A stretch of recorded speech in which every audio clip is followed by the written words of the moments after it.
I OBS grabbed is a not too bag good. full. I'm calling it good. Uh, I'll log in a second. no problem. Take your time. I'm in the middle of a competitive Valorant game, but I got this. We're starting with Catherine anyways, so Hell no yeah. problem. Bit of a problem. It's gonna be a little bit, but no problem. I retroactively apologize for your ears, Wyatt, because Rhythmbot was a lot louder than I intended it to be. Last time, or rather where we left off, last Windchimes. Malia and Centra had gone underground to search for a large body of water that Albus would be able to use to essentially create what is essentially a refrigerator for the large detached heart engine of the Black Flight that is now just kind of sitting on the jungle floor above them. And in so doing, in their descent down into the cave systems underneath the Sylvan district, there was a brief separation of the two before some mind-bendy, weird shenanigans started happening. Malia began to hear Centra's voice from two separate locations. Um, one being down a path ahead of her, and the other coming from a chasm underneath, which also echoed with the flow of water. And basically seems like she's pretty deep in a trap and has followed the wrong voice. Meanwhile, Virgil and Albus himself, I believe, have just climbed a tree and found a giant sleeping sloth thing. Why were they doing that again? Are they just looking for things to kill so Virgil can experiment on their organs?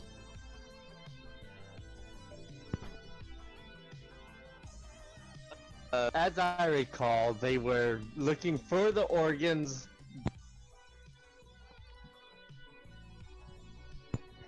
Yada yada, science, magic. It'll fucking help him create the truth serum. Yeah, this is truth serum stuff. Great.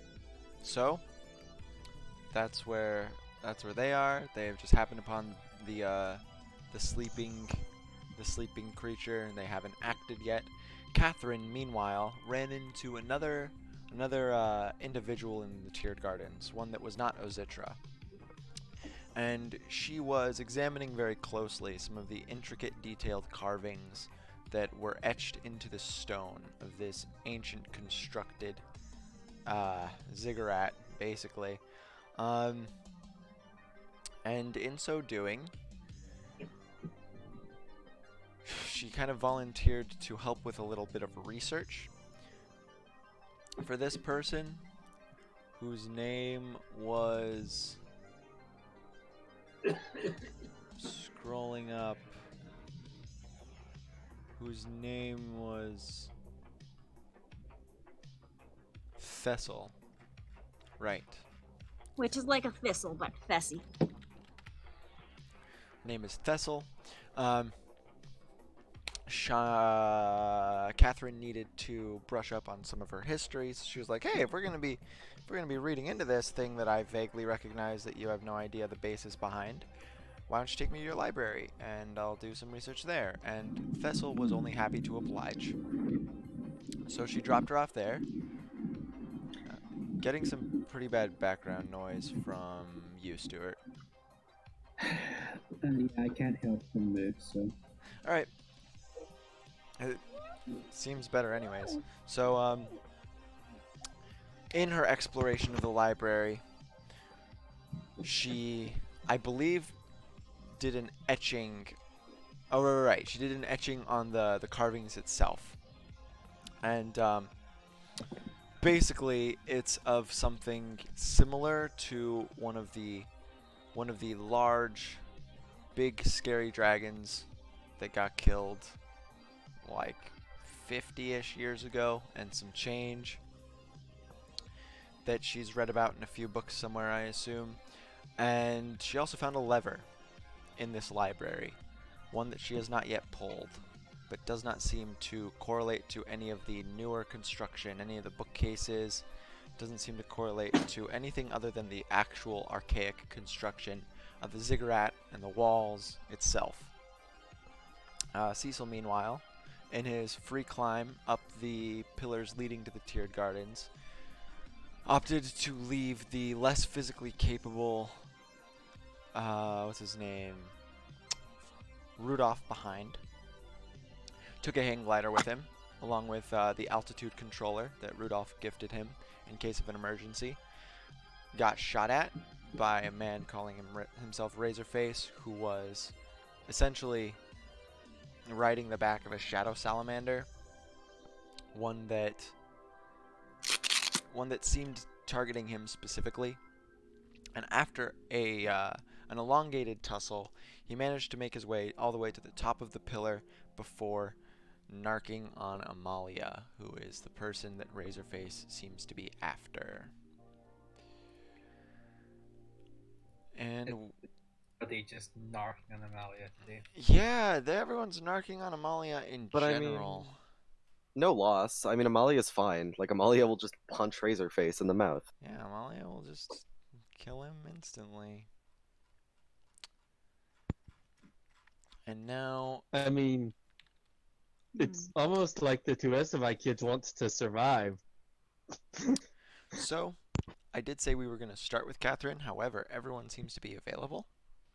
Is there anyone who would like to start? We could draw lots. Yeah, just say I it's want a my great, good phone to charge as long as possible. So Can I just say it's a great plan if your plan is that you're backing Amalia to kill this guy and then not be mad at you for killing her in the first place. I think we're going to start with Catherine anyways, just because Albus isn't here to control his character, and Fergus is still in the Valorant game, so might as well just go according to plan. Which means...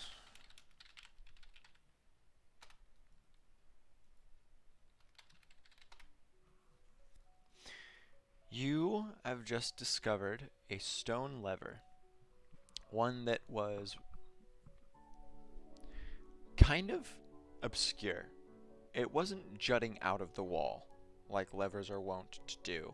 It was sort of kind of pressed up against it in a little notch that it occupied kind of behind one of the bookcases, which thankfully was small enough that you could kind of like just pull it out just enough so that you could get your hand out down into the notch and realize that this is indeed a lever contraption that likely goes to something on this wall's interior. However, like looking at the age of this stone and the things you've seen growing on it, it's incredibly old, and you can't imagine what kind of mechanisms would dwell inside. They couldn't be modern unless the Fire are exceptionally gifted at the restoration of things, like after tinkering with them, just because there's no real channels with which to put any machinery into them. It's likely that whatever this lever connects to comes from the same age that this stone itself does. However, upon making this discovery, you hear some faint footsteps, and given the late hour, it's probably Thessel. There's not very many people walking around, and by not very many, I mean basically none. It was you and her exploring the outer halls of the second to top tier of the tiered gardens, basically by yourselves. All right. Well, I hear footsteps. Is the lever sticking out like from anything, or? It's not. It's sort of nestled into the wall in a little notch. So in order to, if you pulled it, it would be sticking out, but it would also probably activate whatever machinery it's connected All right. to. Well, I'll go sit myself down at the table and look innocent. Do you want to try to put the bookcase back where it was? Oh yeah, that's what I meant by hidden. All right, roll strength. Okay. But first, I have to open my character sheet.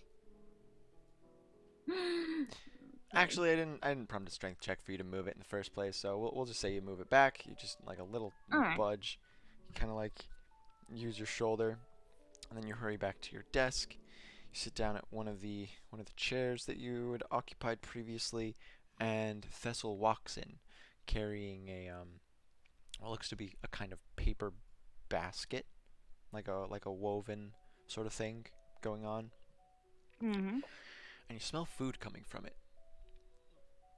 She tilts her head in a friendly way and just gives you a little bit of a greeting and says, "Hello, Catherine. I definitely took heart to our earlier conversation about you not really understanding how we do food up here. So I made sure to grab some for you as well. It smells delicious. It smells a lot like fresh bread, and you probably some baked seasoned vegetables." And as she sets the woven basket down, the vegetables are on skewers, and at the bottom is just this collection of fresh rolls that the juices of the vegetables have sort of seeped down into. And she just idly takes one up in her hand and starts. Castle, you're a lifesaver. She gives you a curious look, as if it takes her a second to parse the Idiom? Yeah, the idiom. And she reaches up and takes off for the first time the white mask that obscured her nose and mouth. And you see that not a lot, but a small portion of her jaw looks like it's made of ruby.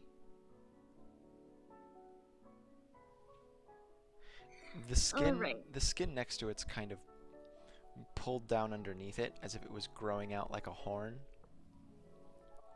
But it continues all the way up, and as she sort of takes bites of some of the morsels, you see that the tooth like above the ruby portion of her jaw is also ruby. It seems like some weird transmutational thing. Does it seem like a gadget? I should probably roll something for that.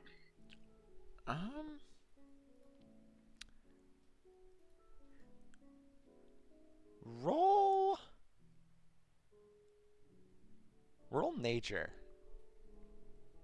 Nature.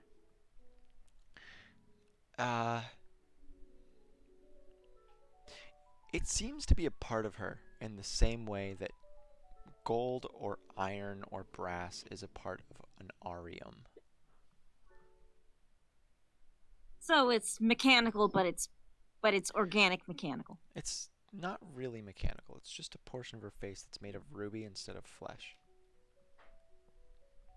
Okay, well, if it's not like an artificery thing, then Kvi's going to summon the tatters of her social skills and maybe pointedly not mention it. Well, she seems like she's not taking any effort to hide it in particular. However, in between bites, making sure that she's chewed all of her food completely through before speaking, she says, "Have you happened upon any other revelations in my absence? I believe where we left off was sort of harkening back to some primordial beast." Not in the books I got through so far. Time to roll. Oh, to see what whoops, I books- put the books away, and I forgot which ones I read already. Ugh, now I'm gonna have to read through them again to figure out if they're the ones... whatever. She sort of purses her lips a little bit and says, "It's a big library. It's likely that if you pick some books at random, they won't be the ones you've already gone through. However..." She looks over her shoulder at the dwindling light coming in through the doorway. This place doesn't really have any windows, but it does have a very large circular skylight that you can vaguely see the sky just above you, and it's slowly becoming a dark purple. It still has some of the residual wisps of day in it, but it's probably, at your best guess, probably 6:30 to 7 using the Canadian clock. Mm-hmm. She looks back at you and down at the food, and she's gonna eat in quiet. Do you want to bring anything up? Do you want to ask her anything? She sort of makes a cursory attempt to get some books of her own and to kind of idly flip through them, but you notice that she hasn't really experienced the same rigorous need for research that you have in, your given profession. So she's mostly just like flipping through and reading what seems important rather than poring over all of the details. While eating the drippy vegetables? No, she's moved on, or rather, yeah, sure. She's just eating with one hand and flipping through the books with the other. Okay. Because, Kvi doesn't have too many strong moral principles. But don't read while you're eating is, don't get mess on your books is one of them.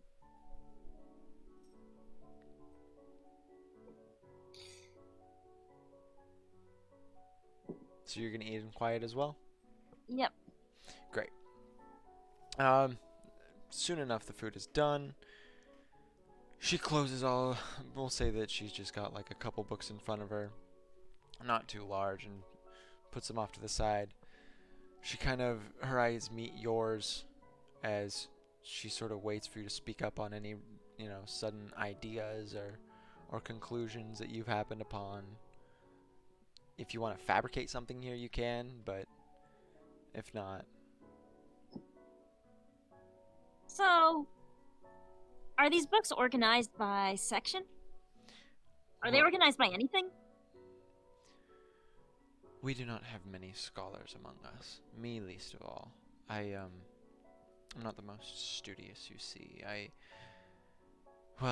I actually participate quite a bit in the theory behind the dance that we use for the Fire Mass. So this is a little bit out of my comfort zone.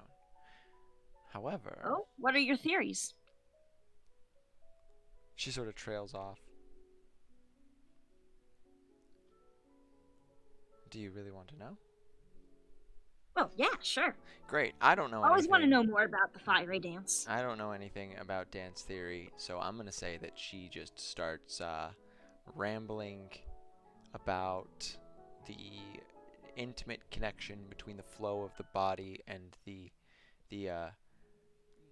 integral to nature sort of values that the antlered god has. After all, the Fire Mass is in veneration of the antlered god.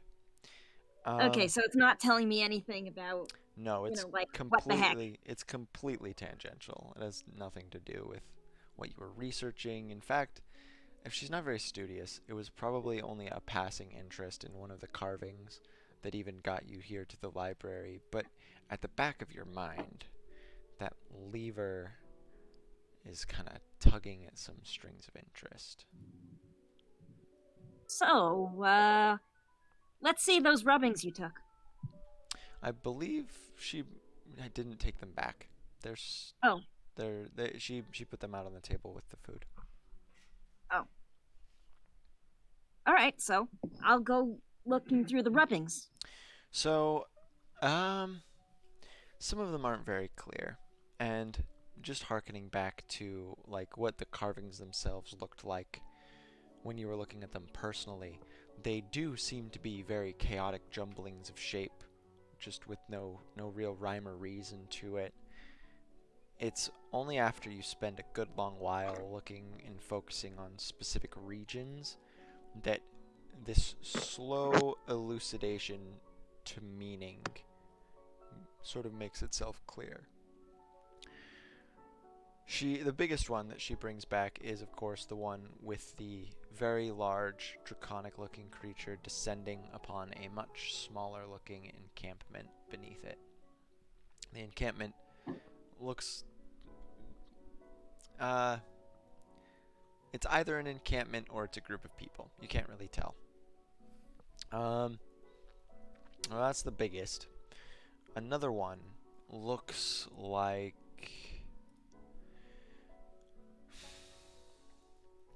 Another one looks like a portrait, but not of anything you've seen before. It looks like the head and shoulders of something with, if not humanoid, a humanoid head and shoulder structure, except it has no oral cavity. And sort of about 3 inches out from the same sort of nose cavity, the nasal cavity that would be in a human skull, you see 3 different sort of morphed Oh, eye it's a skull? sockets. I'm sort of describing it in a way that it could be a skull, but you're not sure. It could also just be a head with a weird nose. Okay. It doesn't have an oral cavity, which lends to maybe it doesn't have a jaw, and it has 6 weird eyes. It has 3 on either side of the probable nasal cavity, but they're not dispersed evenly. It looks like they're dispersed chaotically, as if you took like 6 cupcakes and 3 in each hand and just like smashed them onto this thing's head. Like they look... So does it match any folklore that I'm aware of? Roll... folklore. You could roll history. What's another skill you could roll for folklore? You could roll Religion? history or you could roll religion, yeah. Okay, well, let's see. That's a 4 in history and a 4 in religion. Hmm.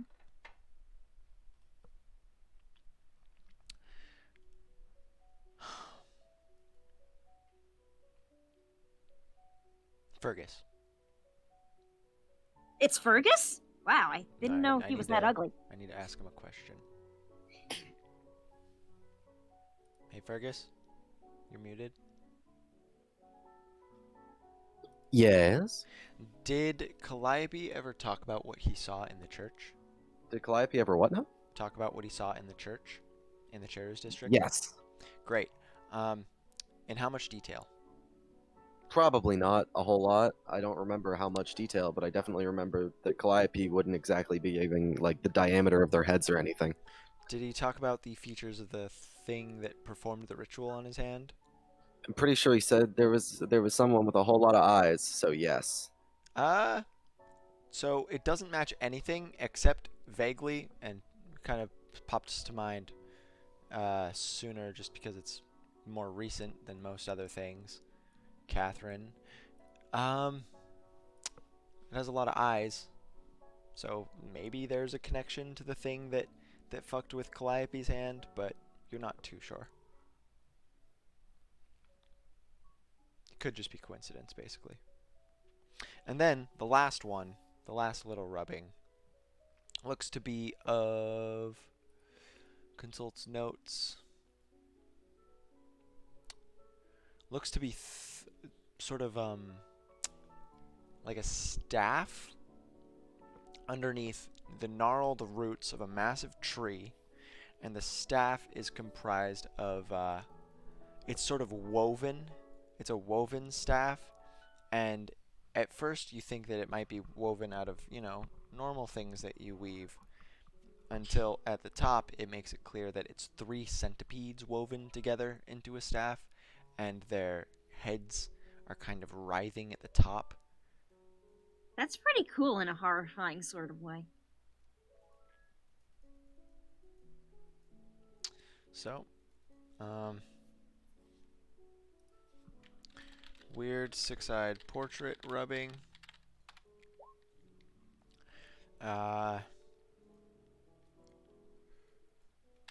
Rooted tree above 3 centipede staff rubbing, and Megiddo descending on something rubbing.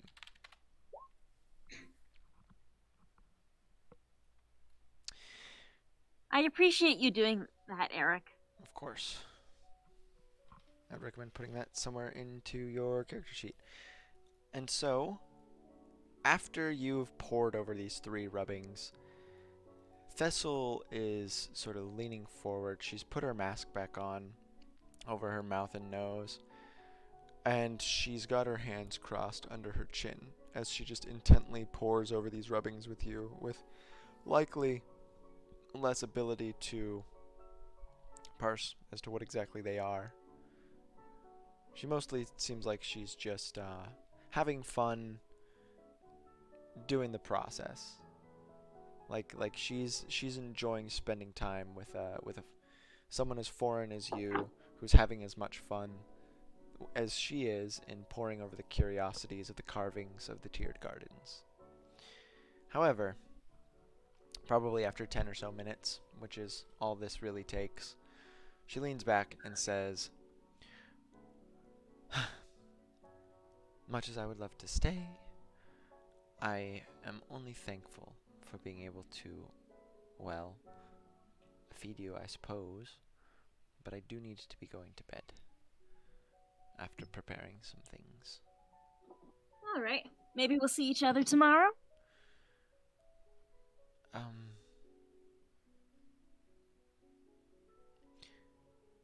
She pauses and sort of looks to the left, half out of concern, and then back to you. "You were one of the individuals that arrived on Azitra's carriage, right?" Oh, yeah. We're cool with each other now, me and Azitra.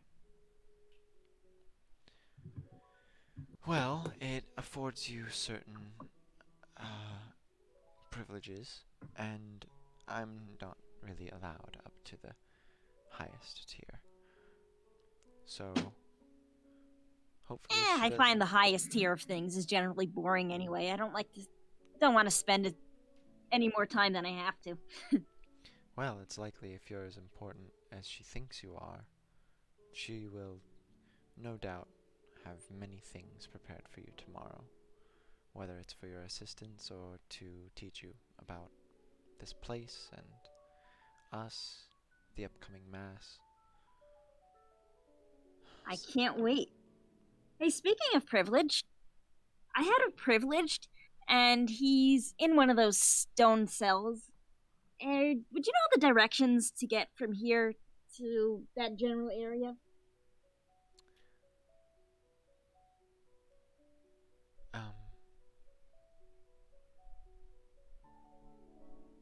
She thinks for a second. "I could show you, but it's very likely that he's not there. It has to do with what's happening tomorrow." Yes? The privileged... She stops herself. "I think you'll enjoy seeing it firsthand." But, will he enjoy seeing it firsthand?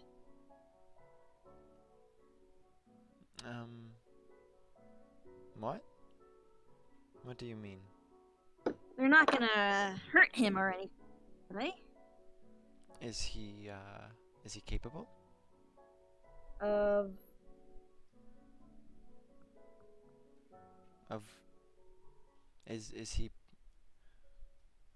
he strong? Intellectually. Intellectual? I'm confused. You said he was a Perhaps I have privileged? misunderstood what a privileged is? They are...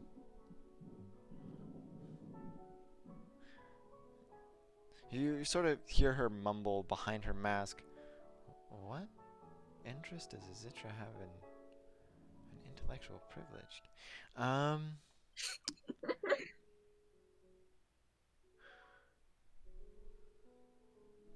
I have to go to bed. I'll... look for me at the next, dance practice. And she kind of hurriedly gets her things and tidies up the woven basket. She does leave the rubbings with you, though. Right? Huh. I think I'm gonna swear a few times. After she leaves. All right. Then I'm gonna yank open that stupid lever. How long are you gonna wait? Um, What's your wisdom? my wisdom is like 4? Yes. 18. Oh yes, very good wisdom. So that lever is made of stone and it goes through stone. So if it does something behind the rock, it's gonna be probably at least a little noisy. So you might Okay, want to wait like 5-10 minutes. Yeah, so I'll gather up the rubbings and put them in my whatever, roll them up in my pockets or whatever, while cursing and trying to figure out what to do with this newest wrinkle. And then after about, say, 10 minutes, I'm gonna yank on the lever. Alright, so with the door to this library closed and things reset as they were, you move the bookcase that the lever was slightly obscured behind, and with both arms you pull it down.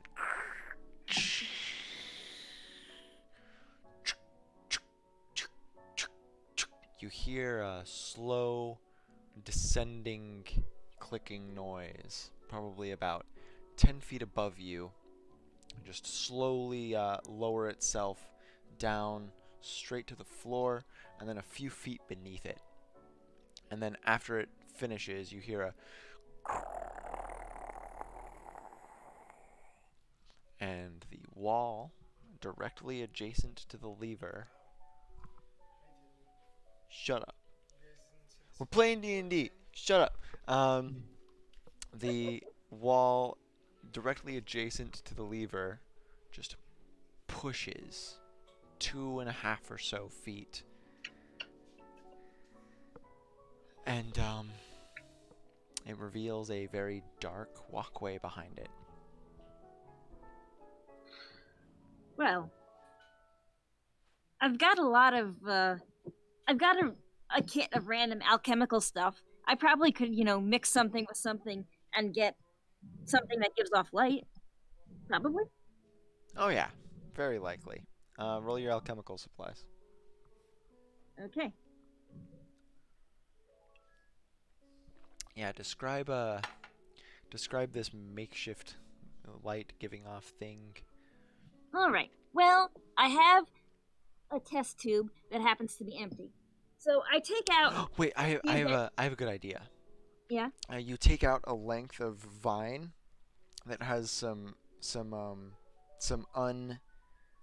unflowered bulbs, and you sprinkle it in a chemical that artificially convinces it that it's pollinating. So the flowers open, and each of them give off like dim light out to 10 feet. Okay, that's cool. Great. That will go with that. And you walk in. Mm-hmm. Down. With a perception check to make sure that nothing's gonna crumble on me. Nothing's gonna crumble on you. It's yeah, especially the 21. The tiered gardens is like they're weirdly sturdy, especially for how possibly aged the place is. Down to Cecil. If you're available, Fergus. If not, I'll go to someone else. I am 12 and 10, so if you want to wait 2 minutes before I body this team, we are absolutely fine. No problem.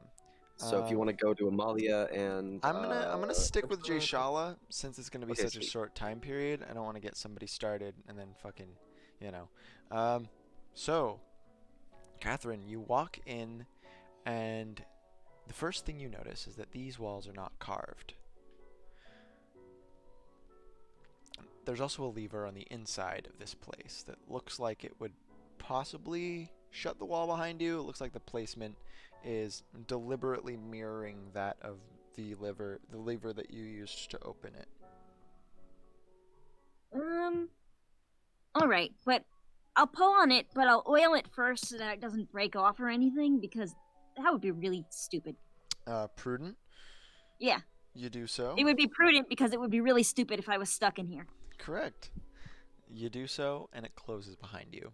Afterwards, you see. Also, I forgot to mention. After pulling the lever, it autonomously, as the structure opens, it's moved into place by some corollary mechanism. Same thing happens here. You pull the lever, the door closes. A corollary mechanism puts the lever back up into the wall. All right, Okay. I'm back. All right, great. Back to or down to Cecil, I suppose. Pants down. Cecil's just sitting there, cross-legged, eating cheese. Hell yeah. So, Cecil, the Yes. pain of having a dislocated arm and Goes away shoulder after the teleport. is fresh in your mind, Mm. if in memory. And you feel like this weird bubbly sensation in your veins all throughout your body, and kind of this weird, vague, very light, subtle pins and needle feeling on the back of your neck. However, Great. you are up here, sitting on the apex of the pillar with the lowest tier of the tiered gardens right above your head, probably about 150 feet, with the corkscrew staircase going up the central column. Yes. You short rested, right? Yeah, I did. So what were you doing for an hour? Let's think.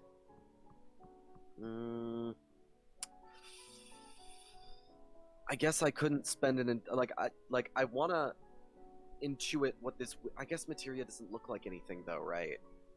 I want to know what it like. I just want to look at it for a real long time, but I know that won't actually accomplish anything. So, I think what are some short rest activities that are like available to do in this sort of. I don't know what I'm supposed to be doing. You're basically like on a baseball diamond, except Yeah, I know. It's Cecil's just a like 1,000 feet in the air. Cecil is sitting on Final Destination with no one to fight. Like, there's not a whole lot. Like, let's think actually. Hmm. Is the Emerald doing anything, or are the Emeralds a like? Do they have any connection with what's her face, Azitra, after they've fallen off, or is it just Do you like? you wanna try to examine them for any Yeah, weird for any, properties? like abnormalities. Yeah. All right, roll pick a check, roll it. I'll give you related information I guess that'd be Arcana. if you want. This is magical Fitting. shit. All right, so 515. Boobity Babic, is this magic? No. You kind of like rub it against vaguely magical things, like you kind of like just tenderly touch it against Death in the West. Nothing really happens, or at least Death in the West doesn't respond in a way that is uncharacteristic of it responding to things touching it. Cecil's sitting cross-leggedly, smashing the two things together, just whispering "fight" to himself. However, the more you kind of mess with it, the more solidly you feel the presence of the wire around your wrist. That's something. Also, Mm-hmm. roll perception. Pat, what's your passive without smell? 17. 15. Well, actually, no. It is 17 now. So, do you want me to roll? No, 17 gets it.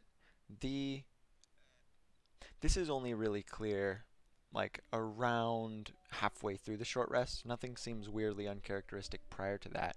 But when more shallow shadows have been cast by the setting sun, it seems like the emerald is very subtly pulling at the shadows. Huh. Like, you move the emerald just slightly, and it's probably a tree way out in the distance, causing this particular shadow to move, but then you do it like 4 or 5 more times, and you're like, no, that's a very clear causal link. Great.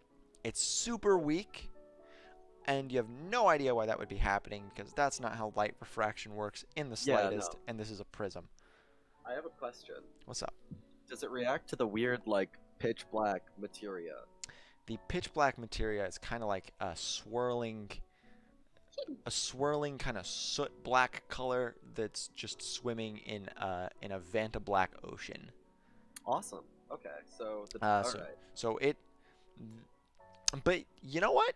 Yeah, you move the emerald like close to that materia, and it sort of fucks with the way the soot black color is moving around in it, as if like you could influence the cool designs in marbles.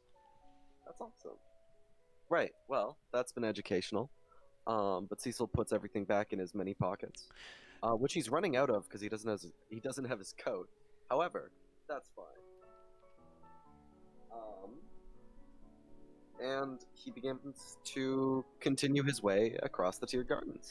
So you go over to the base of the corkscrew staircase that is sort of carved into the outside of the central pillar, going up into the lowest tier of the tiered gardens.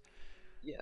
And as you get close enough to the base, an individual materializes. Oh. Okay. Um. Like, is it like beginning to materialize, or is it just like No, instant it's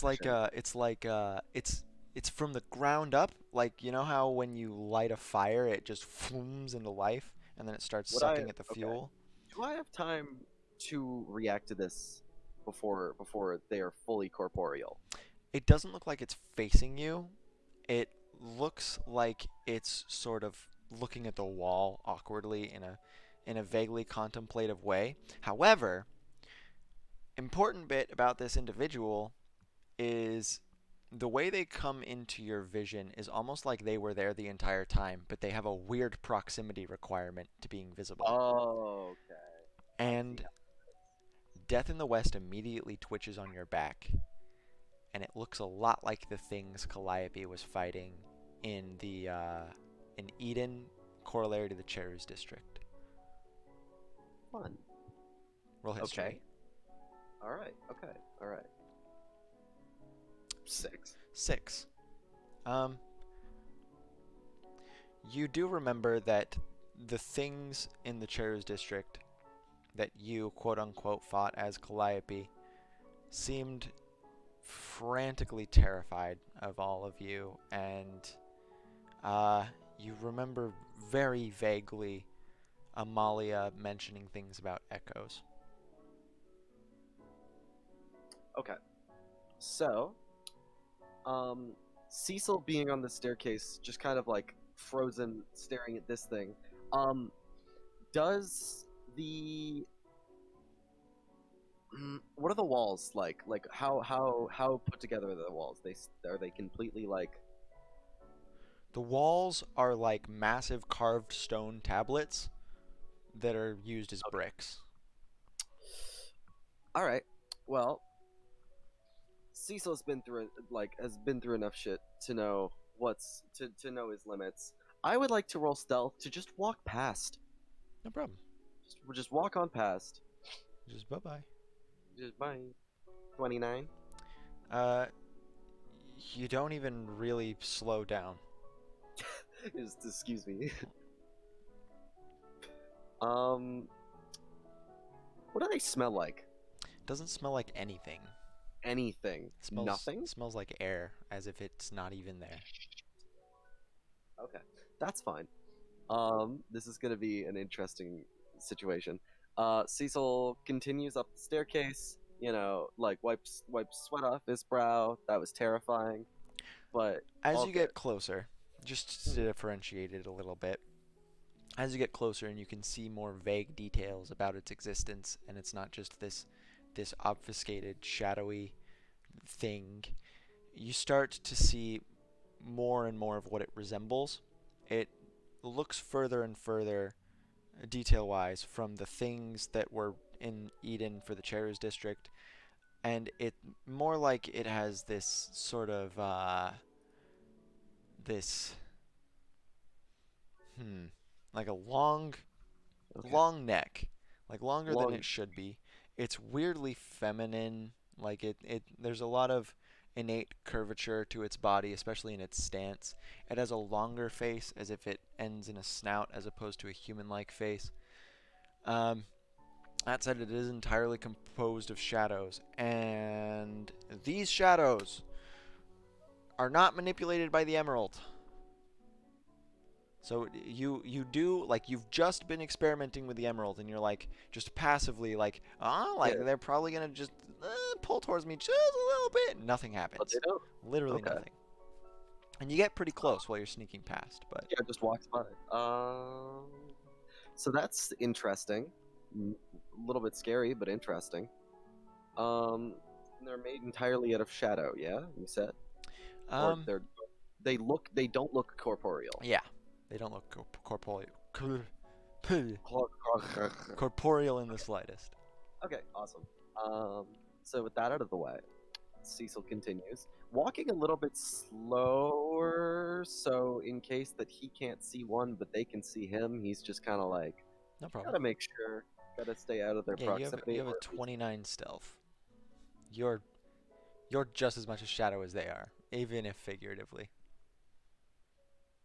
And so he's stepping up the stairs, passively looking at some of the, like, is the art pretty? Um, Like, or is it just like cave scrawling? it looks like impressionistic art. Ah, fun. So it looks like Yeah. nothing, but it's pretty nothing. All right, so Cecil is like, while walking, kind of stealthing by. It doesn't really, but not still kind of just looking at the art now. More specific, more out of anything. He's more focused on that while he's walking. He's treating this more like a stroll than he should be, but he's pretty confident. So you get to the top of the stairs, and they open into it doesn't really open up into a trapdoor. The stairs themselves kind of go up to the ground level of the lowest tier, and it's sort of this very expansive floor with a ceiling, but with walls far enough away that you can't see them, at least not through the support pillars that are spaced probably 20-30 feet away from one another in interesting patterns. It looks like the pillars themselves spiral out from the center, which you're very close to.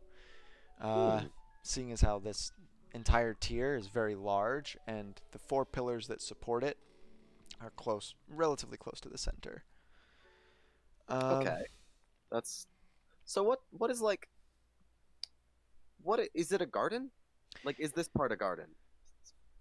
There's greenery that just inhabits the cracks of some of the carvings. There's vines and How weeds barren is it? that dangle. As for barrenness, this looks almost like a park. Oh. If instead of grass it was stone. Like, there are little basins that look like they have stone benches carved into them, and almost possibly like not jungle gyms, but what do you fucking call them? Gazebos. Yeah. To jungle gyms. And I got married at a jungle gym. the pillars of support look to be probably 30 or 40 feet tall, and the ceiling above you is resting right on top of them. That said, there's some holes in the ceiling, and you can see little glints of light kind of bleeding down through them. There doesn't seem to be very many people here. You obviously you're being very, very stealthy. You're keeping to the shadows where you can, of which there's a fuck ton, because the sun has functionally set at this point, and there's no real artificial light down here keeping things lit. There's just the very vague glint of starlight or moonlight in the rare place that it can even pierce through both, like, the above or the side. That said, there are definitely people. Like, maybe there's a few sitting on one of the benches carved in one of the basins. There's some walking idly by. However, they all look relatively emaciated and bony and very tall. Like, most of them, if not all of them, are above 7 feet. Except it's lowered slightly, just because most of them are also hunched over. None of them appear to have any real, like, healthy posture. Okay. So while Cecil's going through here, usually prone, just like going as sneakily as he can, passing by these people. Where does the next floor up look like it would be? Like obviously above, but like where would an entrance look like? I'm sorry if I missed that in your description. Um, no, I mentioned that there were like holes in the ceiling where occasionally light is bleeding through, but an entrance to the above. How long are you gonna wander? Um, how long am I gonna wander? I think Cecil's kind of taken aback by how expansive it is, so probably a little while longer than he probably should be. Okay, so roll investigation. Sure. Sure wish I was Amalia right now. So you're kind of looking for some form of architecture that implies, go up here, and there really doesn't seem to be any. However, Fun. you do find something that's a little curious, because in getting closer to some of the support pillars themselves and some of the smaller like basin-like structures and the gazebo-like things, uh, you notice that some of these people aren't people. Some of them are just like the thing that was at the bottom of the stairs.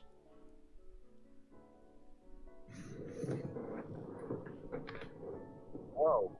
Okay. You're evading all of their notice, but huh? So wait, what do you mean some of them aren't? What do you mean at the bottom of the stairs? There was At the bottom of the that stairs there was the thing you snuck past. That yeah, that was but some of incorporeal. yes, okay, but some of them are that, some of them are not. Yeah, Yes. And it looks like they aren't ignorant of one another, like they're coexisting. I see.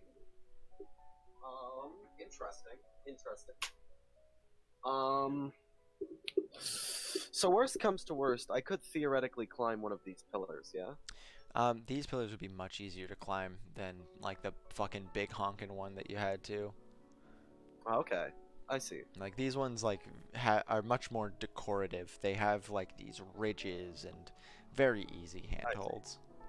Okay, well, Cecil looks at them, sees no staircase, audibly groans, and begins to climb another damn pillar. He isn't happy about it, but he's going. So this is going to be a little harder to pull off stealthily. Yup, fair. So roll again. All right, 22. You good with that result? Just to put it in perspective, something would have to be able to see as well as you can smell to make you out. Yeah, okay, fine. That should do. So, yeah, you relatively easily climb a pillar and kind of just vault off. Or rather, you can describe how you want to do it if you want. I think Cecil is, like, since his hair is partially gray, his outfit's partially gray, he's kind of upside down, crawling the wall, with the tips of his feet and his hands kind of pushing him up rather than pulling him up. Because man, his arms are extremely tired from his excursion up, so he's using his legs for the most part to uh, upside down climb. That sounds incredibly difficult, but you Oh, pull it it is. off. It's not practical. It just feels better. As your head peeks up through one of the openings in the floor above, you see a figure rush past, very clearly in a hurry. What does the figure look like? Uh, Also, where am I above specifically? It's difficult to tell. There's the glinting light is coming from like these very large insects that kind of blink in and out like fireflies. Some of them are resting on similar looking support pillars, but this place is much less expansive. And Alright. as you peek your head up, it's a very like solidified. This is a hallway, except it's a large sort of corridor-like hallway. And there's smaller corridors that branch off of it, but this looks like it would be a main artery. Okay. Sure. And The first or It's also entirely missing one of its walls, one of the walls that would be like, so you've been mentally mapping this place just vaguely as you're moving through it, and as you come up, the wall of the corridor that would be facing the interior of the entirety of the tiered gardens is missing, and it Oh. opens out into a massive just nothingness. Huh.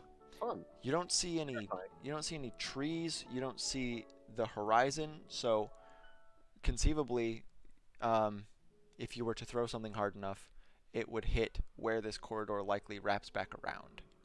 So essentially, think about it like a sports stadium, except way fucking bigger. Okay. I can imagine this. Yes. Okay.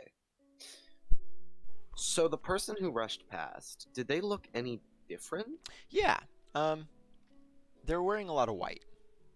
They were wearing a lot of important looking clothes, and they were the same height. However, they had a regal sort of air to them, like they're rushing by, but both of their hands are like gripping like the flowing robes next to their legs and holding it up so it doesn't trip them. And they're basically power walking as opposed to sprinting. Hmm.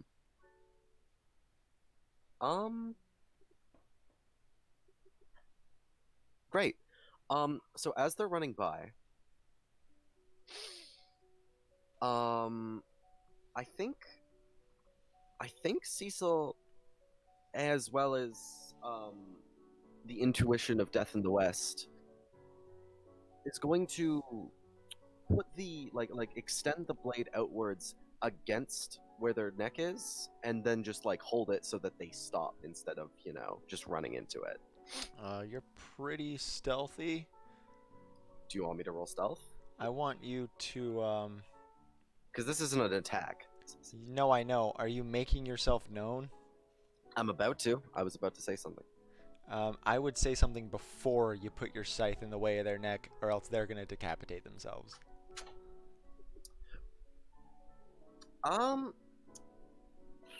Alright. Better idea. Putting the flat of Death in the West up against their neck with with enough leeway to, in case of movement, do it. You know what I mean? Yeah, sure. Um, So are you like and- crouched next to the hole you just crawled through, or up rather?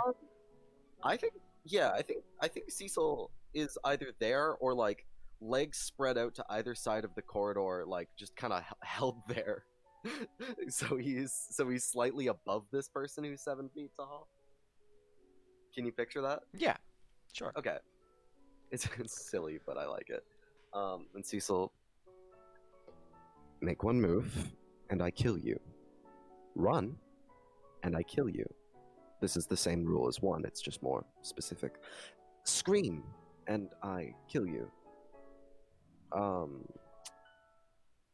we clear? Roll intimidate. 20. What were your directions? Move, I kill you. Scream, I kill you. Are we clear? Self-control roll. Nice. It sounds like the start of a scream, and then it is a hand clamps over this individual's mouth. It's their own hand, just to be clear, as they Excellent. stop themselves, and they're now stationary. I have some questions, if you'd be, willing to answer them. No Yes, response. Pi. Yes, Pi. Yeah. You can speak, by the way. What's your roll insight? Okay. Why are all my brain rolls so bad? Why aren't they speaking? You don't know. Oh, they're scared, dumbass. Oh yeah.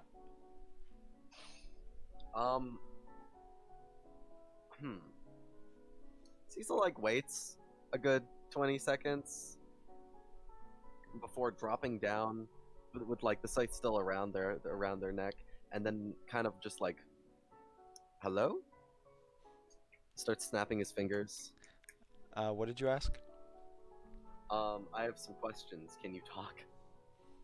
The hand clamped over its mouth slowly moves. They're wearing a white mask covering their mouth and nose. Mhm. And they have these dark eyes that are now only visible. Are they staying 6 feet away? Six. Anyways, yes, continue. Yes. What do you want? Simply put, are you aware of a set of people taken by what's her name? I was told. Was wait, out of character. Were we told of this person's existence? I don't remember. You know what she looks like, but there were no names dropped. Azitra is only known to Catherine.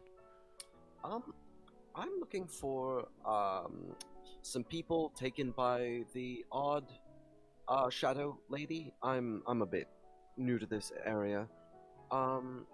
Consider me a tourist, honestly. I'm a bit lost. If you could, chart on a map or something. You see panic kind of set into their eyes, and they kind of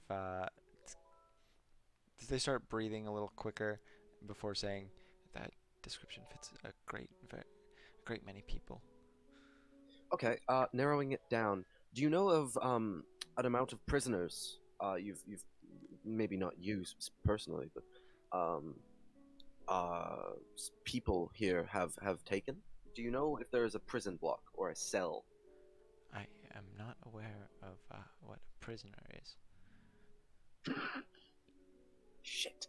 Okay. Someone who was taken from where they were to here. And it looks down. Ah,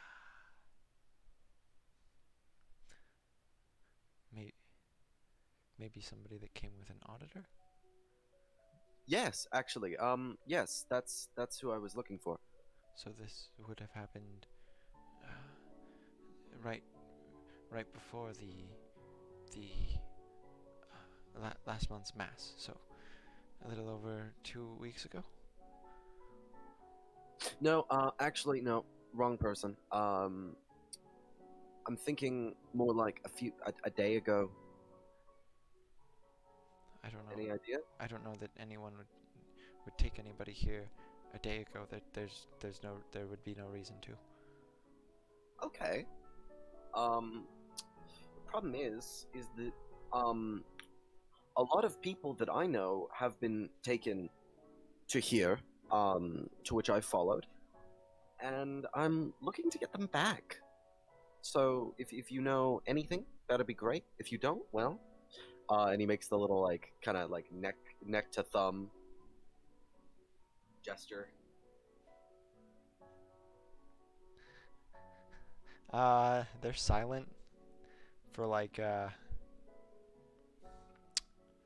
10 to 15 seconds before like they slowly sink to their knees and just start begging for their life. They don't know anything. They're doing it all in like a whisper tone, but Damn. Okay. Can Cecil how do you attempt to knock someone out in D&D? So this is actually a homebrew rule of mine. Basically, just deal damage to them, declare that it's non-lethal, and you trying to put them unconscious is more difficult. So their AC is artificially increased by 2. Okay. All right. So Cecil would attempt to just twirl the back end of Death in the West across the side of this person's head, just to quarterstaff bonk them. Yeah, sure. Great. Roll attack. Cool. So quarterstaff bonking is only going to deal like 1d6 plus dex damage. That's fine. All right. It's I mean, blunt trauma doesn't have to be it doesn't have to leave a dent in them. It just has to knock them out. Why are my rolls? Okay, you know what? Hold up, Eric. What's up? I'm gonna exert that. No problem. Okay, the 18's fine.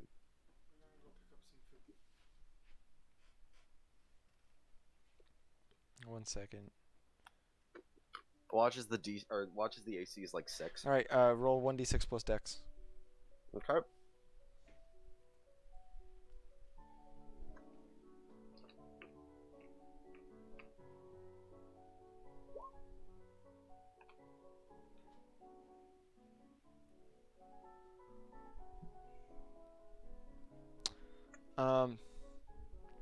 So you smack him smack them across the side of the head. There's a loud crack as you do so.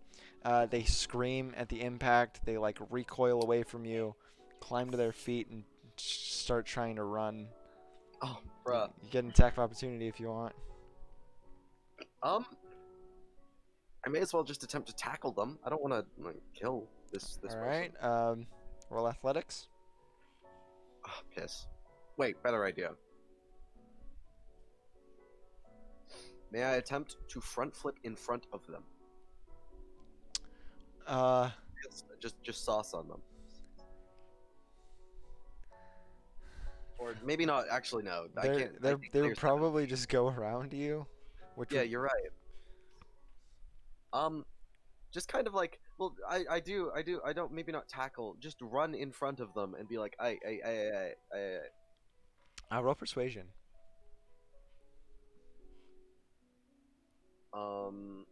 Better idea.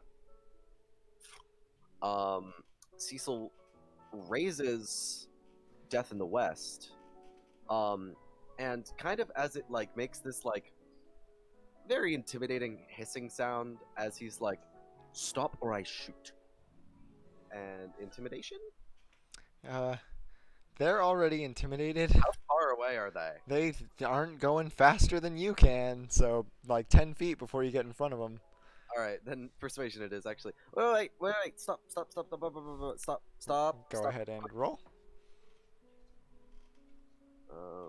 Where is persuasion? 17. All right.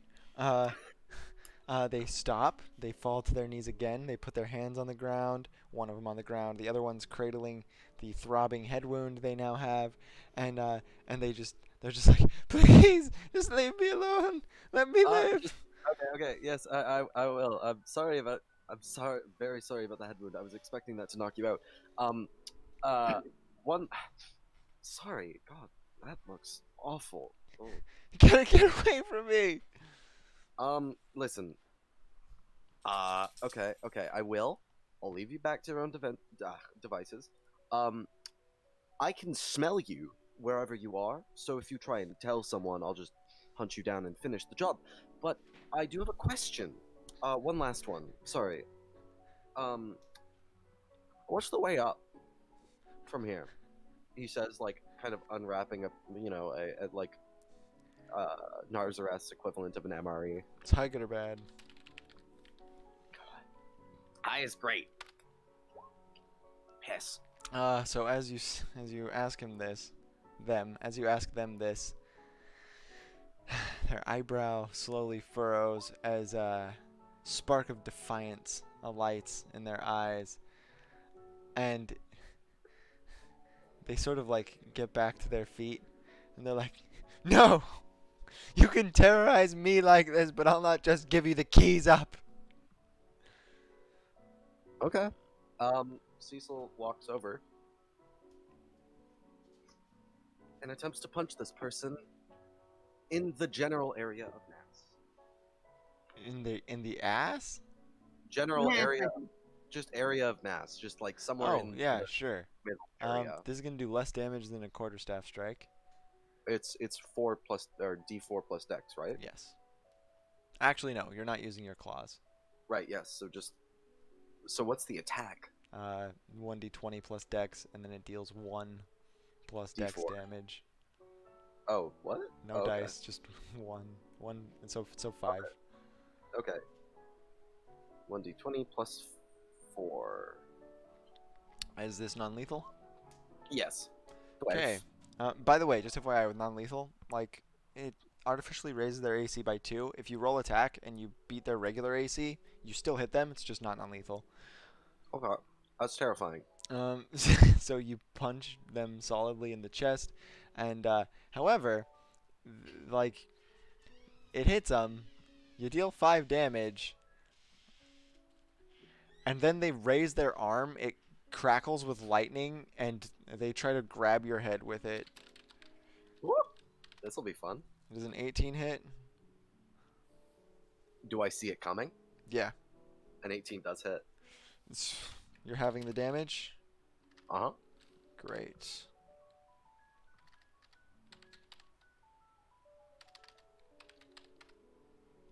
You take 4 lightning damage as it just grabs at your forehead and channels electricity into you. You don't have any metal on you, do you? No. Yeah, great. So that happens. Great. And they yell out in defiance, "I'll stop you right here, interloper!" Alright. That's... Alright, Cecil's getting a bit tired of this. He tried to interrogate. Interrogation is not his strong suit. Cecil will attempt to kick off of the wall to get to head level, and then just, like, give a square... Hold on. Describe how you have the lightning damage. Right, yeah. I think Cecil, while it's reaching at his head, Cecil kind of just, like, grabs the hand, so it doesn't, fry his brain. It just gets down his forearm a little bit. Yeah, and it hurts, but it's not the worst thing on the planet. As he steps back and attempts to kick off of one of the corridor walls and deliver a solid kick to this thing's head. Go ahead and roll another attack. D20 plus 4? As always. Oh my god. Non-lethal? Well, of course. Okay. Actually, you know what? No. It won't, unless its health is literally like 3 more, it's not gonna die. He dealt 1d8 lightning damage, dude. You've dealt 7 plus 5, you've dealt 12 damage so far. 18 hits. 18 hits. So is this non-lethal or not? It's let's just see what happens.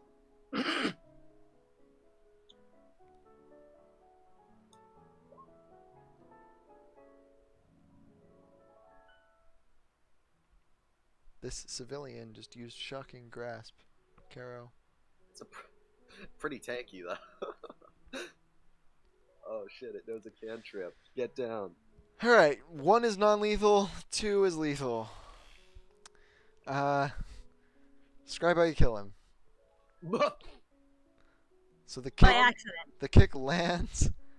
Okay, what happens is he jumps, kicks, and is like, that should knock him out for good. As he miscalculated how tall this guy or this person was, as how do I describe this? Their head hits the other corridor, and there's just this cracking sound, and Cecil's like, yo. So that happens. They recoil slightly and then just stumble back a few steps before they fall heavy onto their back. You hear another pretty bad crack as their head is just whipped into the stone ground by their weight, and they crumple. However, some things fall off their person, notably a couple of bound wax-sealed scrolls. Fun.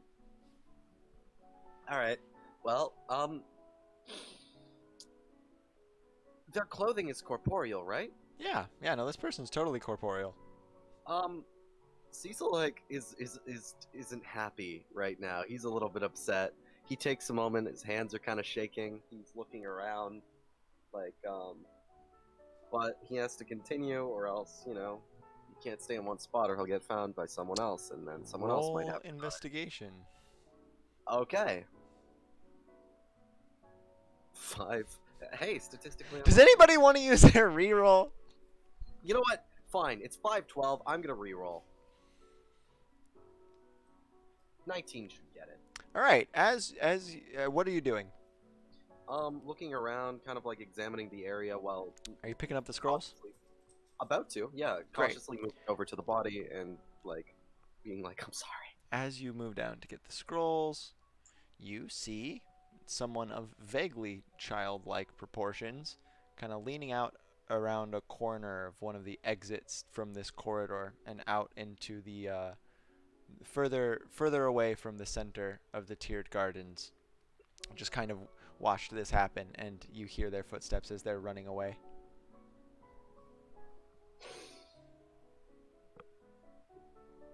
Okay.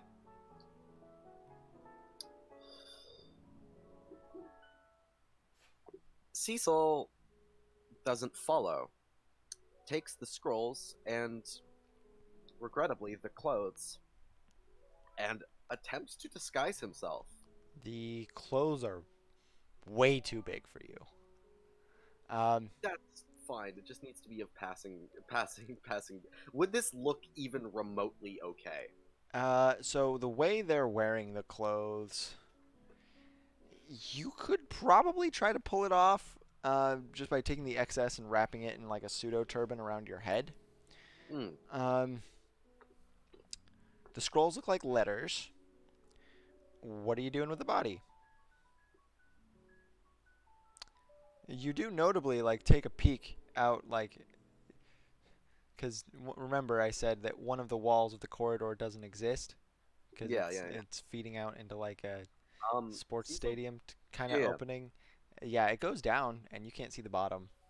I was about to say is that could I just push them off the way I came in? Yeah. All right. You put them down through the hole in the floor. Yeah. A couple giant like firefly insects kind of just are disturbed and move away from the sudden crumpling noise underneath, and sigh, good or bad? No piss.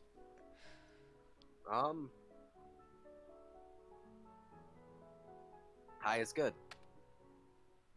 What the? You immediately hear some startled shouts of confusion. Oh, that's fine.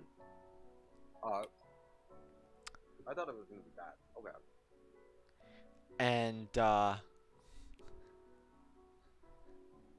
as you're walking away,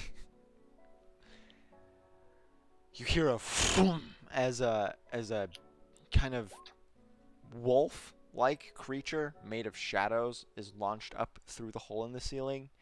You hear you know how when you shout in a canyon and it echoes?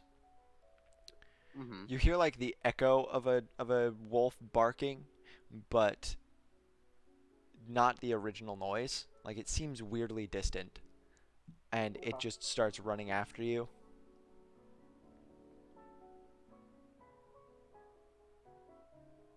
Okay. Can I hide from this creature? You said there were a lot of doorways. Yeah, roll stealth. All right. So Cecil hears this, is like shit, and like finds a door, any door.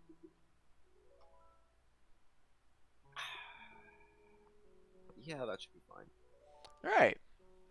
Remember, you can smell up to a 22.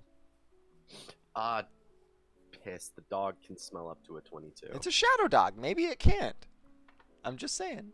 Yeah, but I mean, the shadow salamander was like any other salamander. I mean, shoots fire and was like 15 feet tall, so you know. Okay, no one's gonna give their reroll, so I'm gonna live with that. All right. So, describe how you hide. I would not want you to give your reroll up. To clarify, that was not like a stab at. That was like a please don't. All right, if you insist. I think that this is fine. How I stealth. Cecil like looks around for a door and is like, all right, there's no one behind this one, and just like scampers into it and closes it. All right.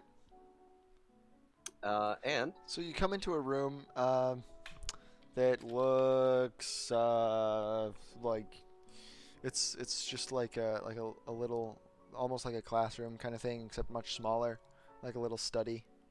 yeah. There's maybe 4 or 5 desks. There's not really any mess, but it's dark. There's a big firefly insect like in the corner of the ceiling that flickering kind of lights the room up every couple of seconds.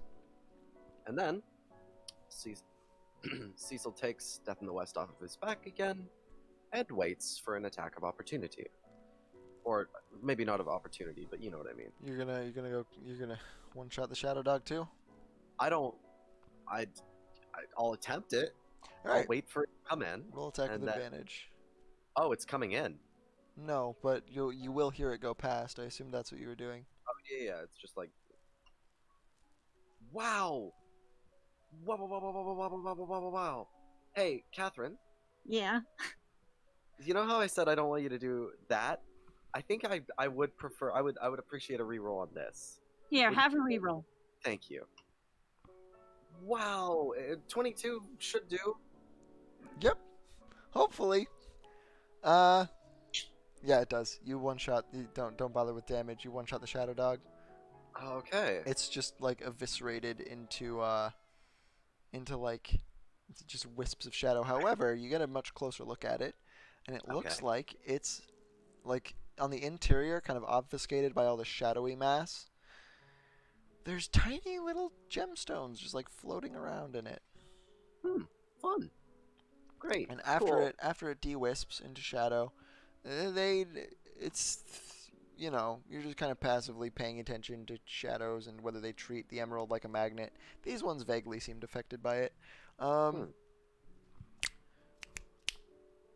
then you shut the door and dog's gone. Cecil, Doggone. Cecil continues his way partially up and towards the next level of this weird stadium. He is stealthing through this corridor, trying his best to just get through, try and find what might look like an exit. Great. We're going to move to Yes. Virgil. Oh, how does I want to see how Amalia and Centra get out of that. Yeah, but I want to see what Virgil wants to do with Albus. That's Albus fair. Albus Got isn't monkey. here. We moved to Amalia. You're right. I mean, as always. All right. 1 second.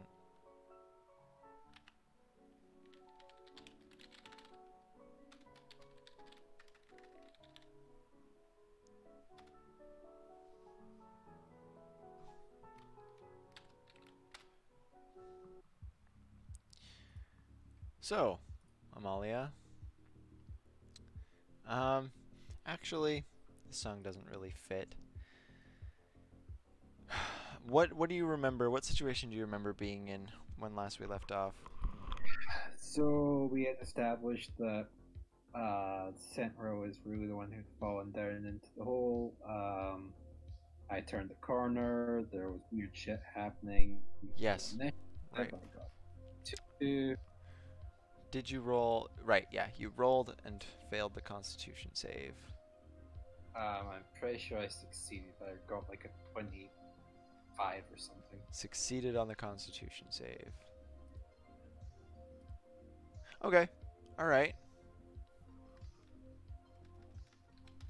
Which means that you get to decide to do what you want to do. Just to frame the scene, you're at the juncture of the tunnel that had turned right that was up ahead of you. There's nothing there. There's no torch. There's no Sentra. Nothing's there. There's all of a sudden, like as you succeed on the con save, you feel the presence of this kind of vapor-like gas that you just emerged from. However, you still very much feel the presence of it in your lungs now that you're paying attention. And the chasm that goes down into the chamber that Sentra shouted up from, that is closed. So you're going to have to backtrack a little bit to get behind, or to get down there. Okay.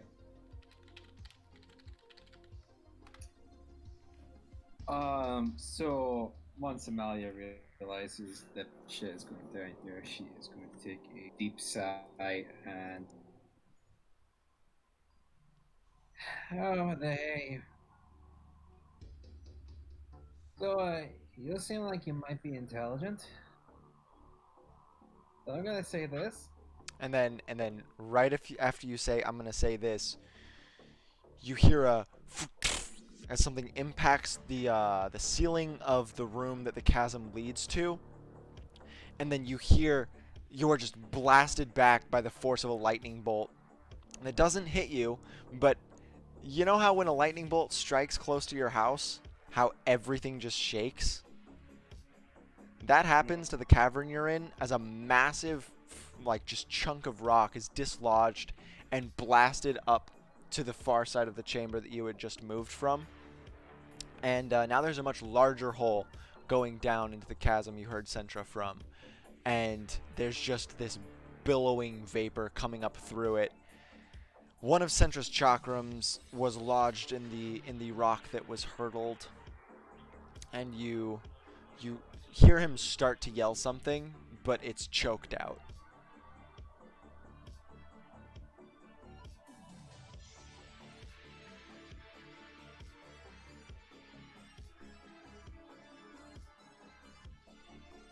I don't want to fight you.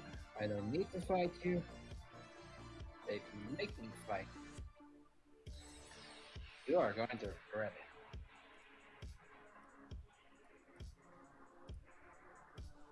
So Sandra's chakram is where? It's lodged like halfway into a giant piece of rock that was shattered. Not shattered, but sent flying, essentially. It's probably like 20 feet to your right, just embedded into some rock.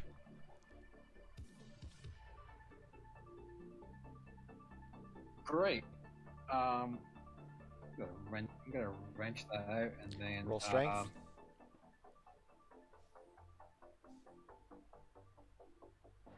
This might be the highest DC thing anybody has ever tried for the entirety of the campaign. Oh my.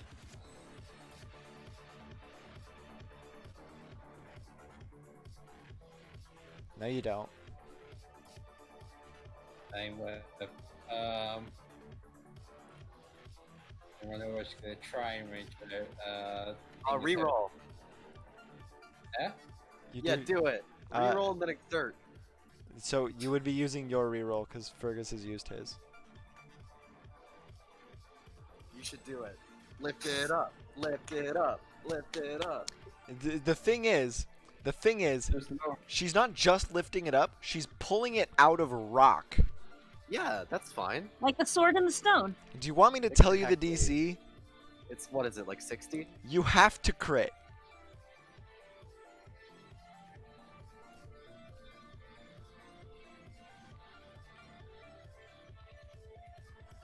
I think you have to crit with athletics too.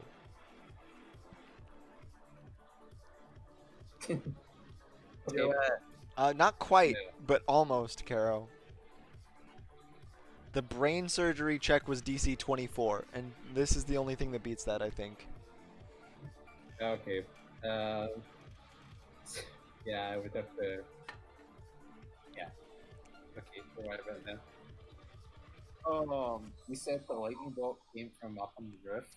No, the lightning bolt. So I'm going to draw a visual aid. So this is where Amalia is. And this is the path that sort of goes right? And then right here is the chasm that leads down into the room that Sentra's in. And you were walking along this chasm. This is a very long room that Sentra was in. You hear the rushing of water. It was probably a room carved by an underground river. This little corner was sent flying like 10 feet behind you and is now just like right here. And these two rooms are now much more solidly connected. The chakram is buried right there. Does that make sense at all? Yeah, sure. How far am I away from the bit where Sandra was? You know, like it's close enough that it doesn't matter. However, the vapor is billowing out. So the vapor is coming from the pit, Yes.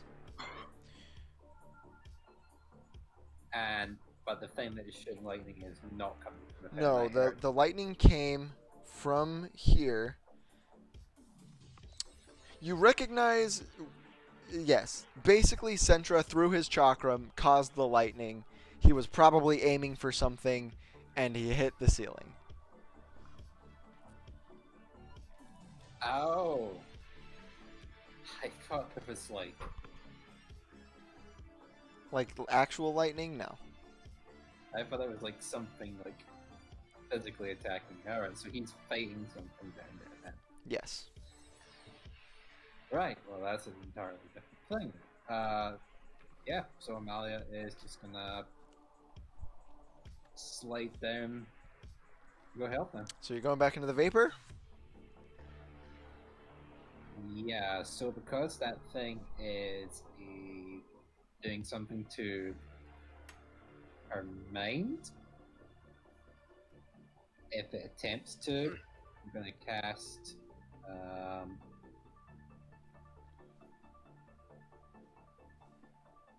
Roll insight. Mental barrier. Yeah, roll insight. Before you plunge into the vapor.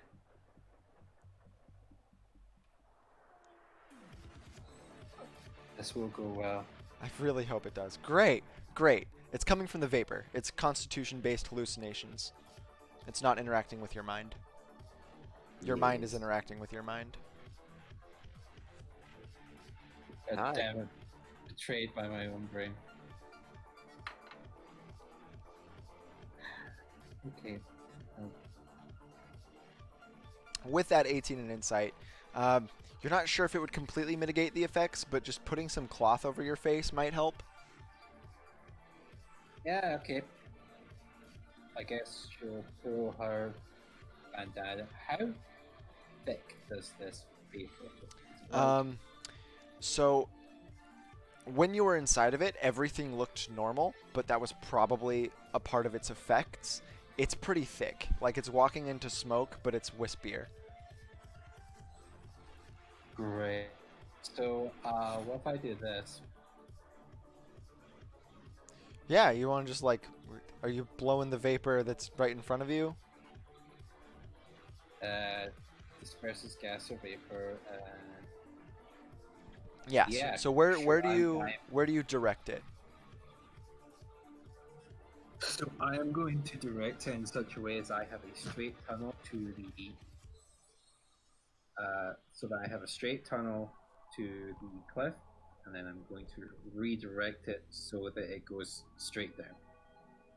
Okay, so it's gonna be like a curve, and you're gonna be walking with the wind, and then it's gonna be pushing the vapor like into the chamber it's coming from. Yeah, I'm basically creating the wind tunnel from the Yep, you do that, and you move through, and you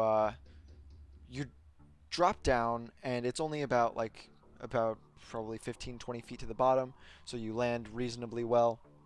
And at the bottom, Sentra's lying down. Like, one of his legs looks pretty mangled. He doesn't have his other chakram with him. He's face down, and you see these like slowly expanding mushroom-like tendrils coming up out of the cracks of some of the stone and just slowly moving towards him.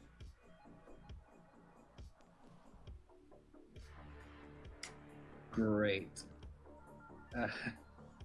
Not great. Your dancing lights, you can vaguely they're lighting up the vapor around you, and you're down in the wind tunnel. Actually, wait, are dancing lights concentration? They're not, right?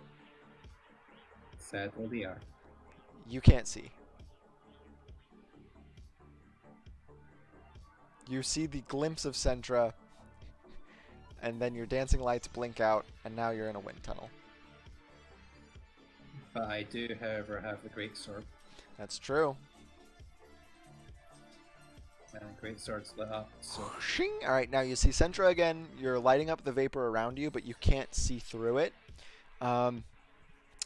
The stone at your feet looks like it has similar cracks that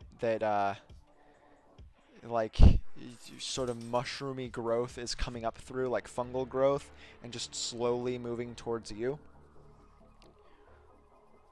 And then there's also vapor above you, because, like you said, you're in a wind tunnel. Okay. Okay. So, at these like tendrils of mushroom coming up, what will I do with them?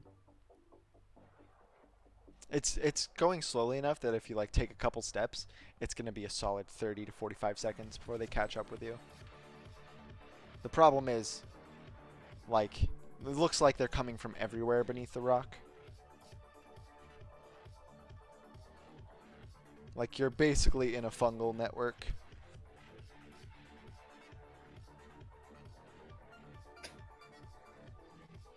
No, this is exactly how I wanted to die. Just filled to death by mushrooms. So Amalia is going to test the waters. So one of these tendrils, she's going to throw a firebolt at it. It just don't even roll. It completely incinerates, and the way it catches, it kind of burns further than just where the firebolt contacted it, and just this horrible, rancid stench is permeated from the incinerated tendril of fungal growth, but it doesn't seem to spread to the others, nor does it seem to spread underneath the rock.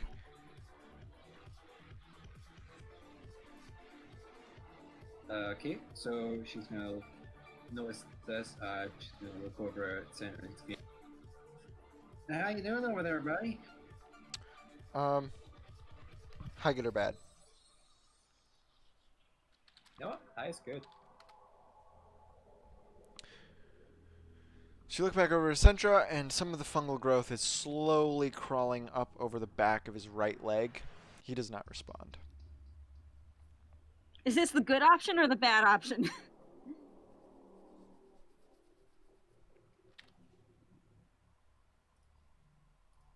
Great. So Amalia is gonna make her way over to him.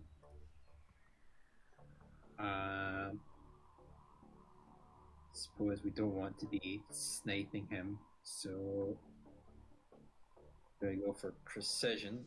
When she's close enough, guess she'll melee convert a fireball to her hand and just basically wipe the fungus off. All right, so you kind of lean down and just swat at it, and it incinerates as well. It looks like the heat lightly singes Centra's skin, but not in the same just sort of destructive way that that it seems to travel along the fungus. You do hear a little bit as you get closer. You realize the gust of wind probably drowned out his response.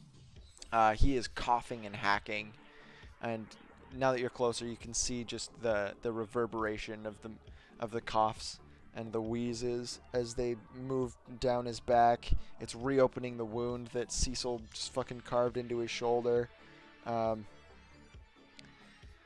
He's not looking great.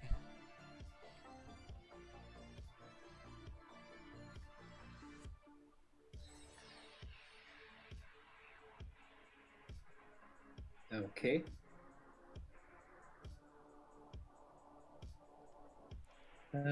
So I need to get him back up. You said it was like a 15, 20 feet drop to get down here. Yes. How heavy is he? So you go to pick up Centra, and he's actually pretty light. He's only probably around 120, 130 pounds.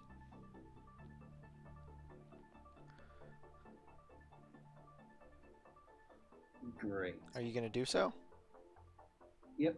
So as you kind of move to help flip him over, there's a sucking sort of pressure, that like a stickiness between him and the ground, and as you pull him off, there are just hundreds of perforations in the front of his chest. The front of his clothing, like the furs and stuff, it's been shredded, and fungal growth was like going up into his torso from cracks in the stone underneath him. Uh, Notably, there's one really large piece of fungal growth that had sort of gone towards his shoulder wound. It's not quite there, and as you see it, you kind of mentally intuit that it probably leads to the center of the fungal network.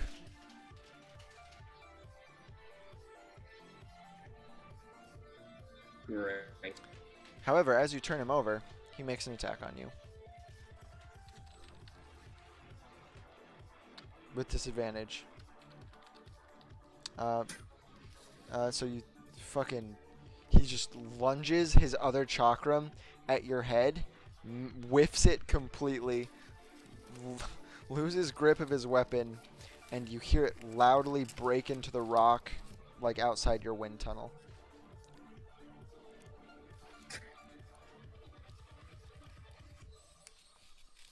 It's like, if you do that again, I'm gonna feel a lot less guilty about what I'm about to do. You do not see any real presence of consciousness in his eyes.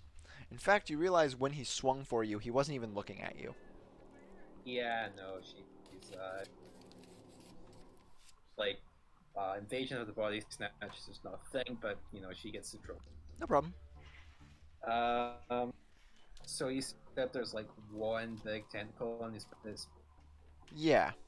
It was on his back until you picked him up.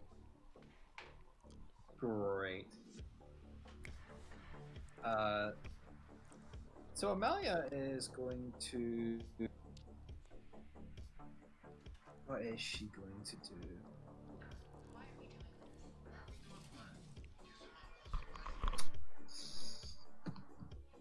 Hmm.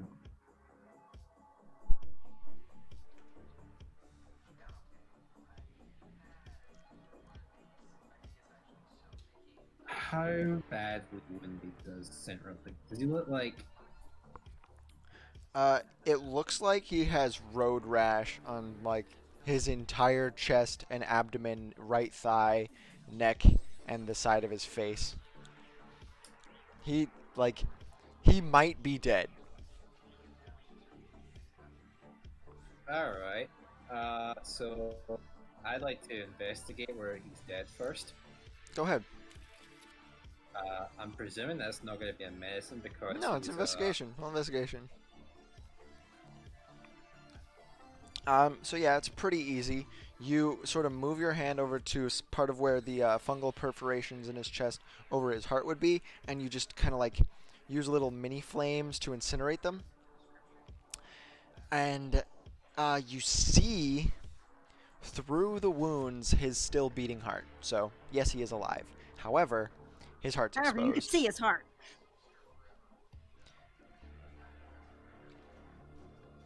his heart's exposed. Okay.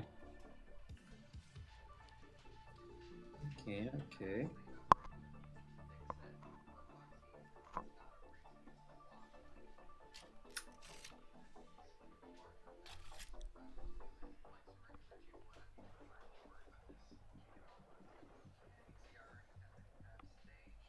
How high in the air could I throw him? If you just like twirled him like a pancake, you could probably get yourself enough seconds to shoot a fireball or some other. You could cast a spell before having to catch him. You could Okay. you could also just like sling him over one of your shoulders and continue to operate like one of your arms. No, I want him out of the wind tunnel for a second Okay. because I'm gonna fire into it. Oh.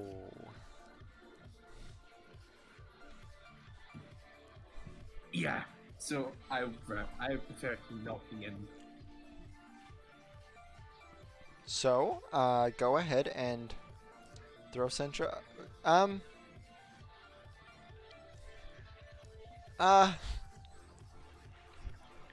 hmm. It might be better to like cover his body with yours before you do that, just on the off chance that this vapor is flammable. Alright, yeah.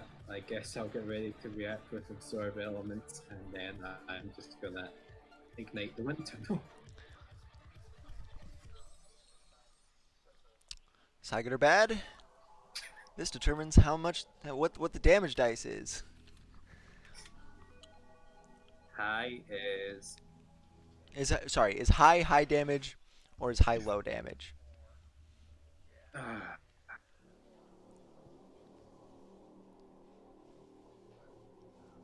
guess I kinda want high to be high damage. All right.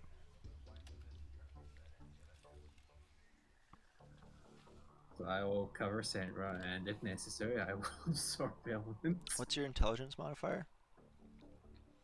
5. And how many? Right, 5. Okay. And you cast absorb elements. Yep. You take 18 points of fire damage. And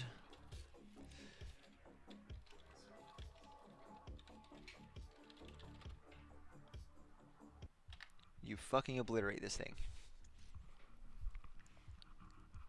Good job. The vapor was not only flammable, it was combustible. This thing had very low health, but you couldn't deal damage to it unless you attacked a certain part, which you did. So the gust of wind just explodes the entirety of the cavern. A rumble that is even louder than... Can you turn it down again? A rumble that is even louder than when the lightning struck the interior of this cavern and dislodged a solid portion of the stone. Just reverberates, and you have to like cover your ears while hunched over Sentra's body. And there's just this. So now you can see basically the whole of the cavern, because I assume you get your dancing lights back out. Yeah. There were a lot of cracks in this place that were probably inhabited by this fungal colony, including a very, very large cavity in one of the walls where you see the still sort of burning core of it. There's the river that's running, but there's no more river, as you realize that the river itself was probably converted to whatever the liquid form of that vapor this thing secreted was. So you haven't found a body of water, and the both of you are looking pretty singed.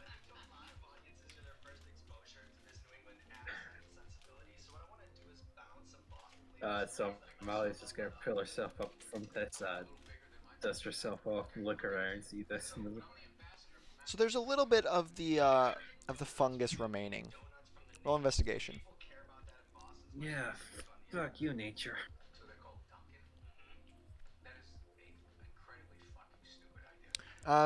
It looks like if you got a sample of it, you could deliver it.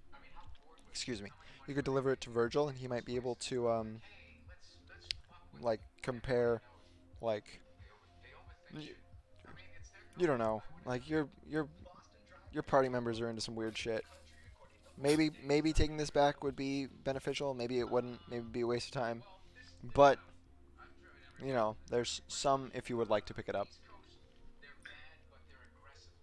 I guess I have worse things to worry about right now than whatever war crimes my party's getting up to. So the Geneva conventions aren't in effect here.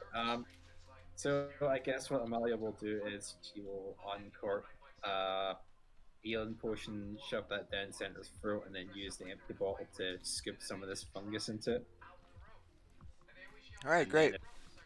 then if there's any remaining, she'll just torch the rest. He coughs and wheezes again. However, the light does not return to his eyes. As you're incinerating the rest of the mushroom, you realize that there might still be some inside of him, and you don't think that if you were to send a cleansing sort of interior incineration through him, he would live through that.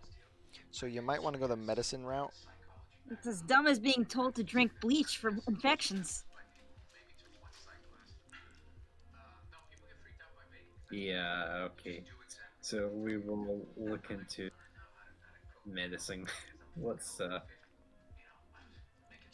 It doesn't look like it would be an urgent thing, and from what you saw, like the fungus is very slow moving, so you might have a while.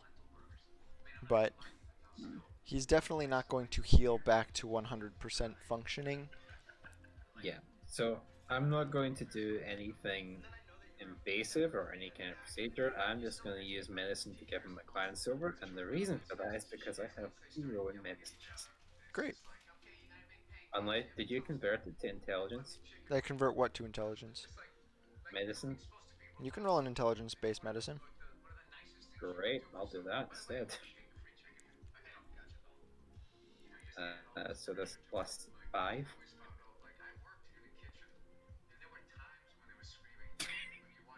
24. Um, you're actually glad you brought a sample of the fungus because it probably means that Virgil will be able to come up with a antidote or some way to kill it without murdering Sentra relatively quickly. You even get a few ideas for like methods of administration. I hereby promote myself to ship's doctor. So yeah, Amalia's gonna just stomp him over her shoulder, start making her way back the cliff. So you make your way back to the cliff, and it has caved in. The opening's no longer there. The opening back up to the. Yep. The rock like up here on top of where the hole would be, it all collapsed down under the basically the rock that had been dislodged was relatively load bearing, and then the concussive force of the inferno that you caused basically shook it loose, and now there's just like an avalanche of rock that has closed off the entrance. However, there is the basin that the river occupied, and it travels both forward and back for a good ways. So you're not closed in or anything. Okay. So based on that, then, uh, given that this cave has been a clusterfuck of nature, I guess what Amalia is going to do is she's going to not risk shattering the obstruction for fear of bringing the rest of it down. And instead, she's going to take uh, 10 minutes to draw a teleport circle. You do so. Grab Sentra and she's going to port back to the base camp. All right, so you come back with Sentra to the teleportation circle on the deck of the Black Flight, and neither of you look good, and nobody's there. And now we cut to Caro. Motherfucker. Or do we cut to Caro? Because are you okay essentially solo playing Caro since Yaroth isn't here? Yeah, yeah, I can do it. All right, so what do you want to do? You're in front of a sleeping primate sloth thing. It looks like if it stood up straight, it'd be probably about 12, 13 feet tall. Jesus Christ. It's a big boy. Well, gotta get a feel for these things anyways, don't we? What would it be to look at how sturdy it looks like? it's sleeping, and we are. Where are we in relation to it? You're on a tree We're not, branch I guess. above essentially a leaf net slash branch net that somehow supports its weight that it's sleeping on, Hmm. and you're just on like a branch probably 10 feet higher that's going across. Hmm. Well, well. Let's start. It just like one of its shoulders moved to the side as it kind of adjusts itself in its sleep. One of its arms just lazily is pulled over its side and falls. And as it falls, one of its long talons just casually slices straight through a decent sized branch. Virgil slowly pockets the dart he pulled out. Nope. Nope. Nope. Nope. Not doing it. Nope. Nope. Nuh-uh. Uh. I wonder if this thing's intelligent. Wonder if it likes being woken up.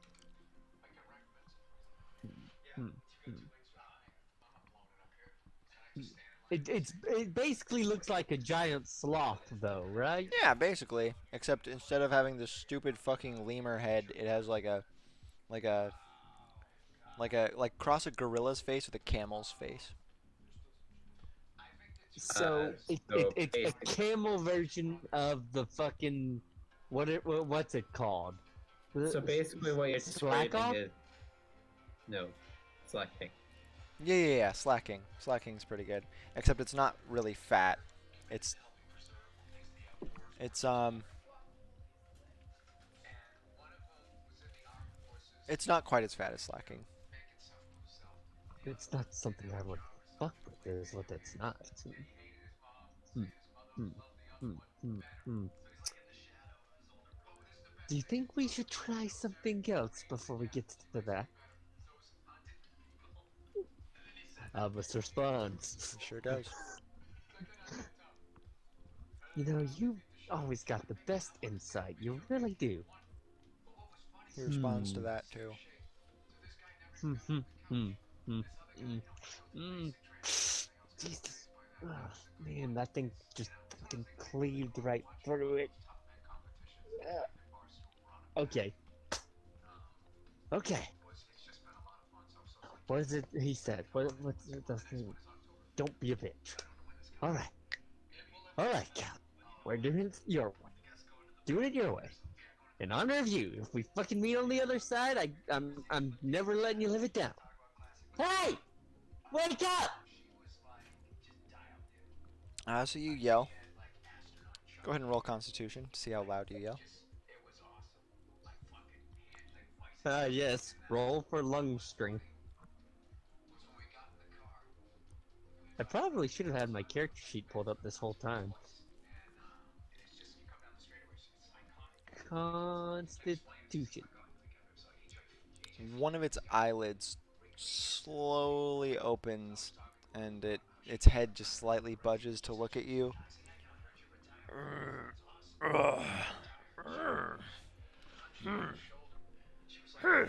It slowly just like sits up as it makes these weirdly amenable grunting noises, and it opens its other eye, and its eyes blink independent of one another. It's a little disorienting, but it sort of like cocks its head slightly and appraises you. It does not appraise Albert. Albert. Albus. It does not. Albert. It, it does not appraise Albus Albert. because I've been playing Shadowbringers. Sue me. It's fair. It's fine. It does not We appraise love you Albus anyways. because Albus has gotten out of Dodge. That's how I'm That's solving fair. that. He's a smart boy like that. It looks at you. It slowly kind of like moves itself over, gives you a sniff, and then goes. And as it does so, its face is close enough to yours, and its head is about as big as your torso and shoulders put together. This weird greeting just emits the worst fucking morning breath you've ever smelled. It reaches up and just scratches its cheek, and then hey, it grins. Looks pretty friendly. I can fix that morning breath of yours. I have some questions, if you don't mind. I saw you while you were sleeping, and you fucking carved through that, and well, basically, and he's gonna dig through the doctor bag for some, I don't know, fucking breath. You pull out like an entire do his and then- candy bag, pull out breath mint. you take out your candy bag, you move the machine into Gatling gun mode, and you just start shooting Tic Tacs into this thing's mouth. They're impacting the interior of one of its cheeks, and as it gets more and more, it's just idly sort of crunching through them, like it barely notices. It brings up one of its massive arms and takes one of its fingertips, and it just like pats your head a little bit, like curiously, and moves it slightly to the side.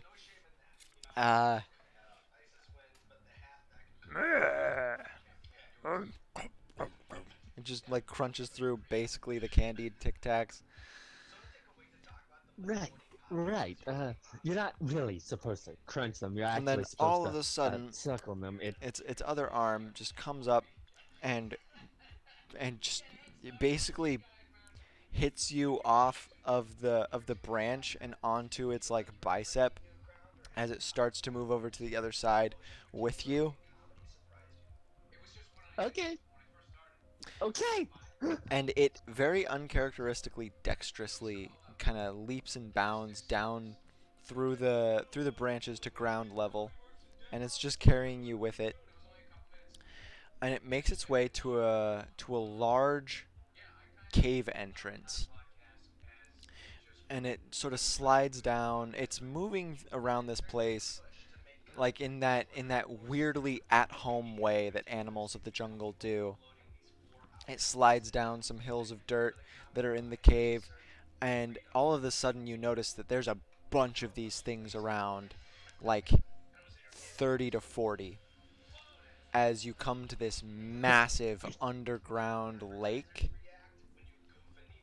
And with its other hand, it just starts scooping water into its mouth.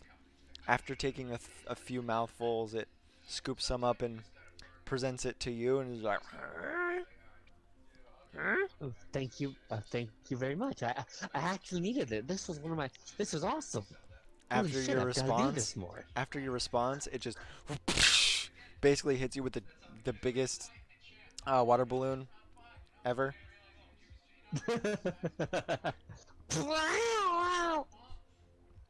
It pats your head with a fingertip again. You also notice there's a couple Spithneys around. Like this is a weirdly communal watering hole. Oh.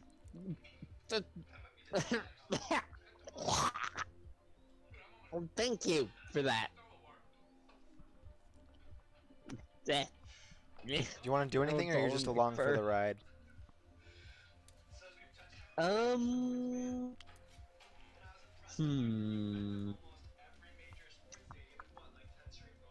Well, that did answer a question that I was having. I was wondering. Let's see. Okay, so that's that. Hmm. Hmm. Hmm. Hmm. Hmm.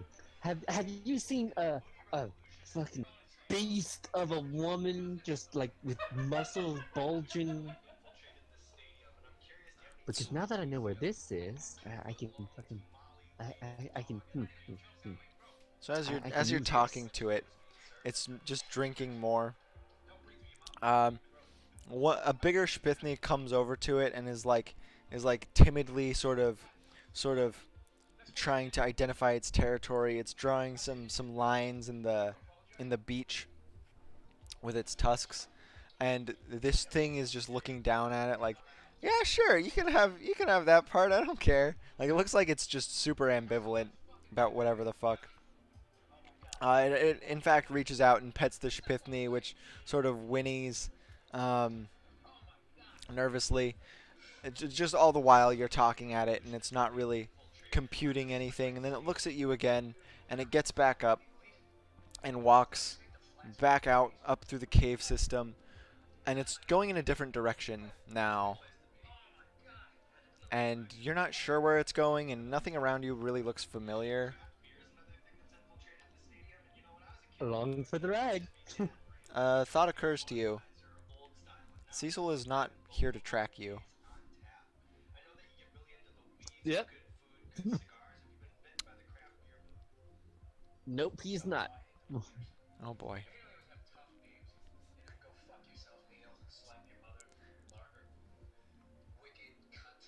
So I don't actually have anything for this.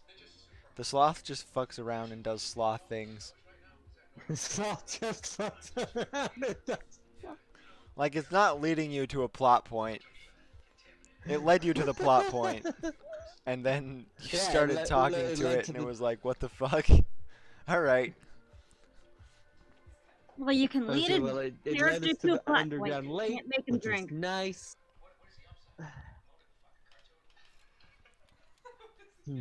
Is this the only underground lake? Is really the question there?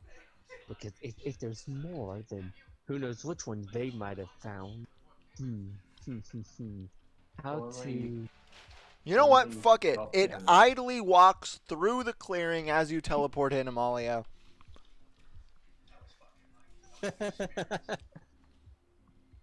So Amalia, you teleport in, you slide down the deck of the Black Flight and land on the ground. Nobody's there. Then all of a sudden you hear a as a bunch of just shrubbery is pulled to the side by a massive taloned arm, and a giant fucking primate sloth camel thing walks through. It's got a big ol' spiral horn coming out of its forehead, and sitting on its shoulder is Virgil. Albus is there too.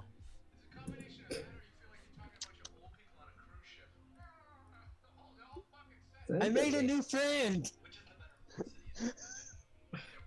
As you yell at somebody else, the sloth, which was about to just leave the clearing as soon as it came, turns towards Amalia and just goes, "Meh, ah." Yeah, that's the one I was talking about. The fucking scary one with the muscles. It just raises its hand while looking at Amalia and does a pantomime of like a really slow, just fucking no shits given kind of punch, and it goes, and it impacts a tree, like a pretty big one, which just shakes at its foundation. Yeah, she's not as strong as you, but if you could teach her to do that, she'd be the scariest woman on the planet. I'm sorry. The fuck? Oh, I found an underground lake too. Well, this one led me to an underground lake, so we've got that in access too. It's all coming up.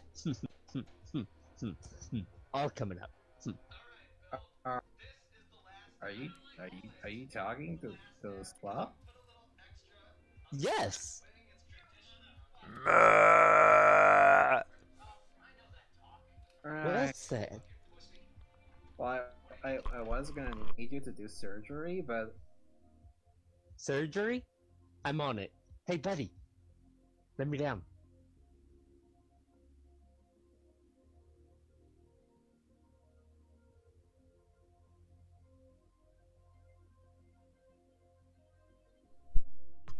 So what are you doing?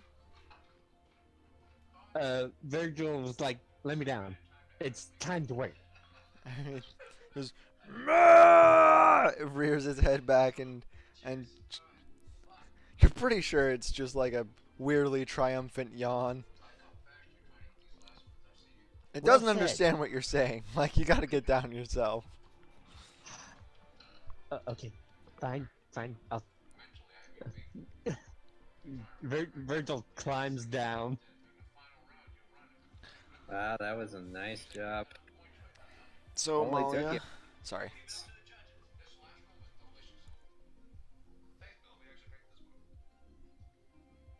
Just now, correct me if I'm wrong because my memory might be a little hazy, but I'm pretty sure I sent you were going out to get organs and you brought back a sloth. I'm not gonna lie. I was gonna do that, but did you see that? I wasn't fucking with that. Boom! It just falls to its haunches and starts drawing in the dirt. I wasn't gonna fuck with that at all. Right. Well, here's Centra. And you see a horribly mangled Sentra. Holy shit. You pierced him. It looks like he body slammed a briar bush with briars like 4 times as large as any normal briars, and then somebody picked him up and slammed him on it a couple more times, and then pulled him through it, and then like kicked him across a soccer field. And Did then, he get into a fight with the sentient cactus? no, mushrooms. Huh. Somehow that's even worse. Speaking of, here's the sample of the mushrooms. Don't open it because they do troll your body. Mushrooms usually give these things, but I can work with it. Very weak to fire. Do not set his insides on fire, or I will set your insides on fire. Of course. Come on. His organs are used to me if they're fried. All right, roll medicine with advantage because Amalia just confides in you the administrative theory that she had when appraising his wounds. 23? Yeah. So you do him up pretty nicely, and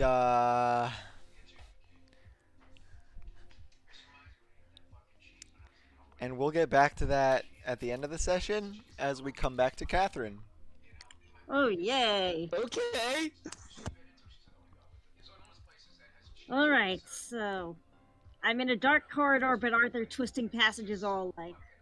No, the corridor just goes in one direction, and it very quickly leads to a very large chamber, and the carvings give way to um, a very long mural. Ooh, of what? Do you have any way of lighting things up? Because you can only see portions Yep. of it at a time. I'm going to take some sparkly blue powder, add a bit of sparkly green powder, put in a few crushed basil leaves, and then quickly step back because it won't like explode like to hurt or anything, but it stings if you get it in your face. As you step back, you hit somebody. Okay. And you turn around, and you assumed they were a part of the wall because they were up against it. Their arms are crossed, and they're pretty tall, and they look very similar to one of Frederick's clones. But not the same. Their face is covered in a mask, and they have a hat on, and they're wearing the hunter's garb. Oh. Hello. Sir?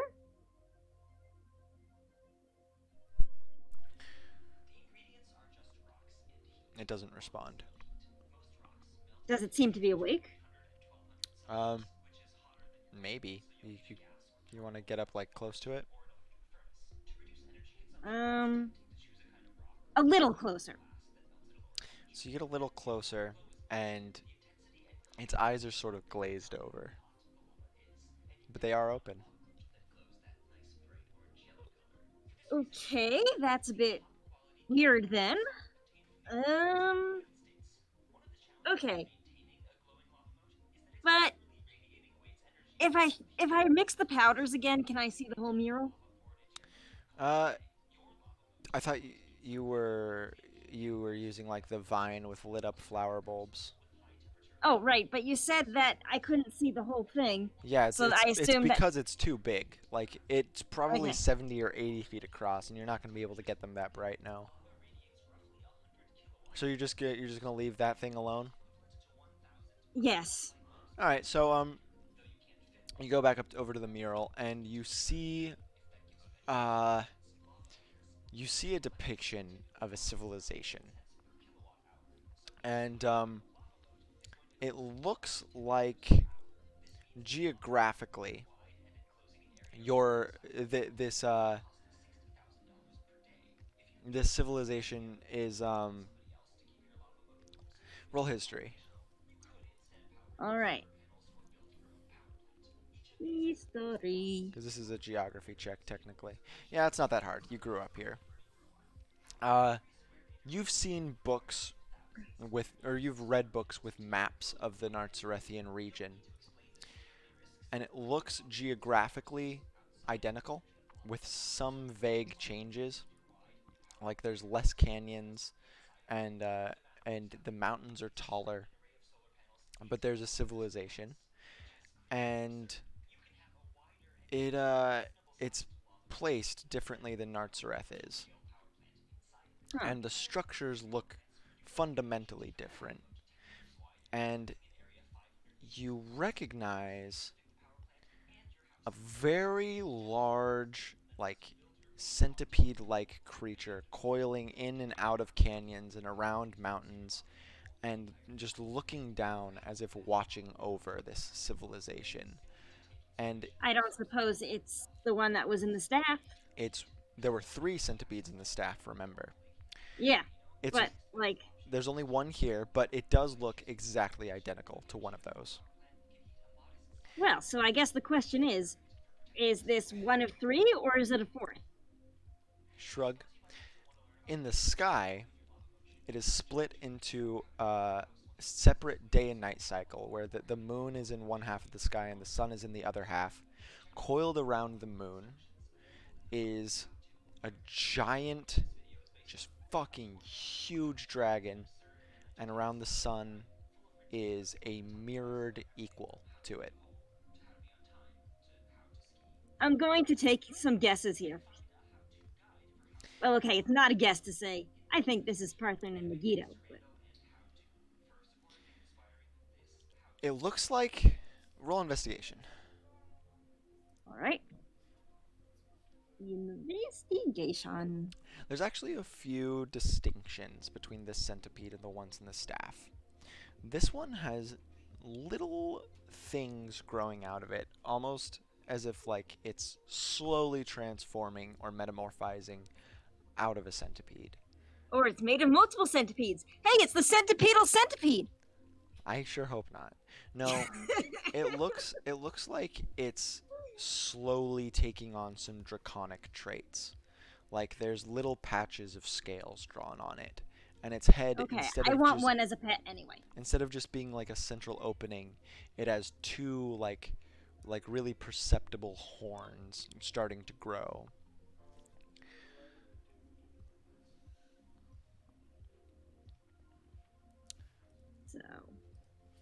So So, this is weird. yeah. I don't think I have any paper on me, or else I'd take, and not enough time to take a rubbing anyway. So, is the Frederick dude in the same general area? As you turn around, you hear a shuffling noise, and you see behind you the individual that you'd backed up into as its head falls off and hits the ground, and you see underneath its clothing it is A centipede? it's mummified. Okay. So, you're undead. Nice to meet you, undead. I'll just be getting out now.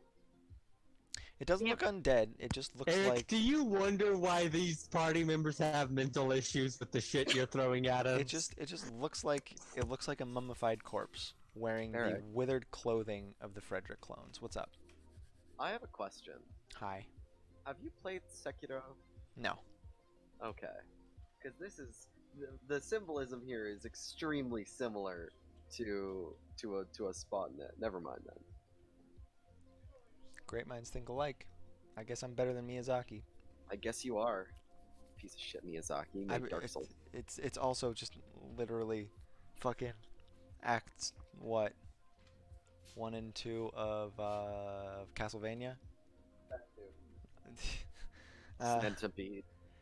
Anyways, the so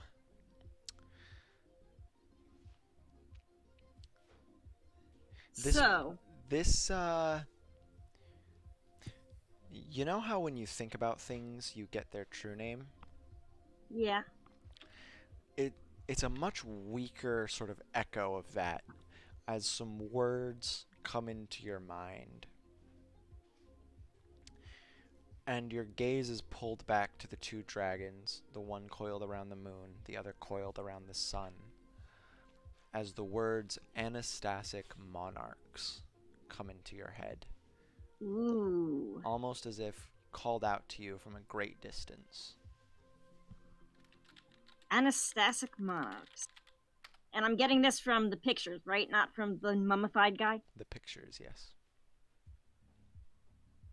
Alrighty, then. I'm going to continue down this corridor. So you keep moving, and you start to find some chambers with uses that are difficult to parse.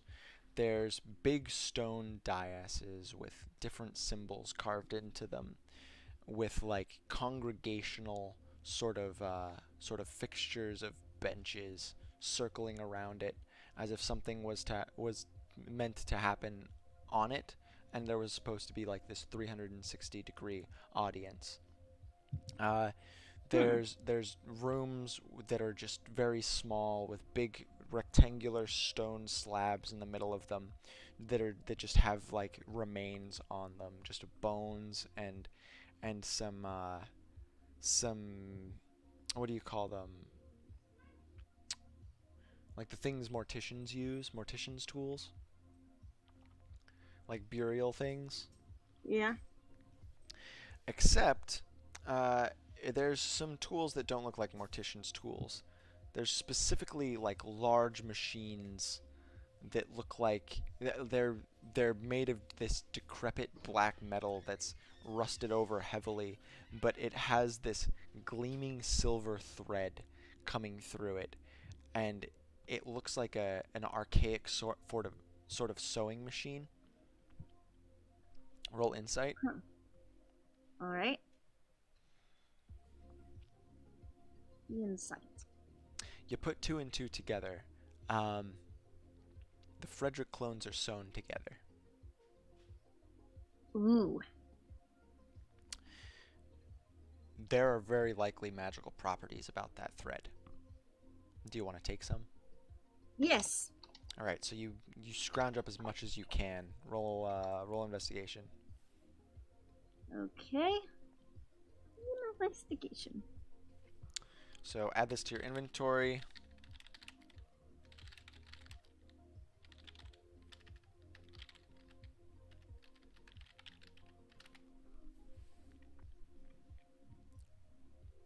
Okay. You also find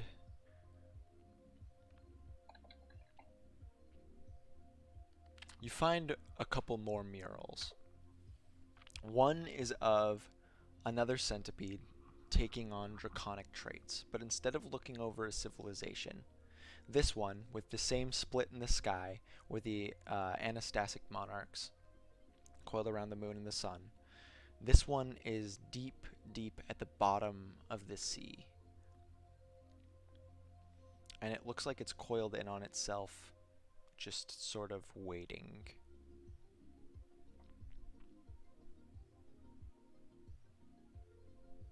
Okay, that's creepy. All right. And does that suggest anything to me? Um, so far you found 2 centipedes. Either there's 5 total or more, possibly. Or maybe these are correlating to 2 of the 3 centipedes in the staff and there's one more to look for. All right, well then. And there's no Fredericks around? Actually, you pass quite a few just mummified corpses.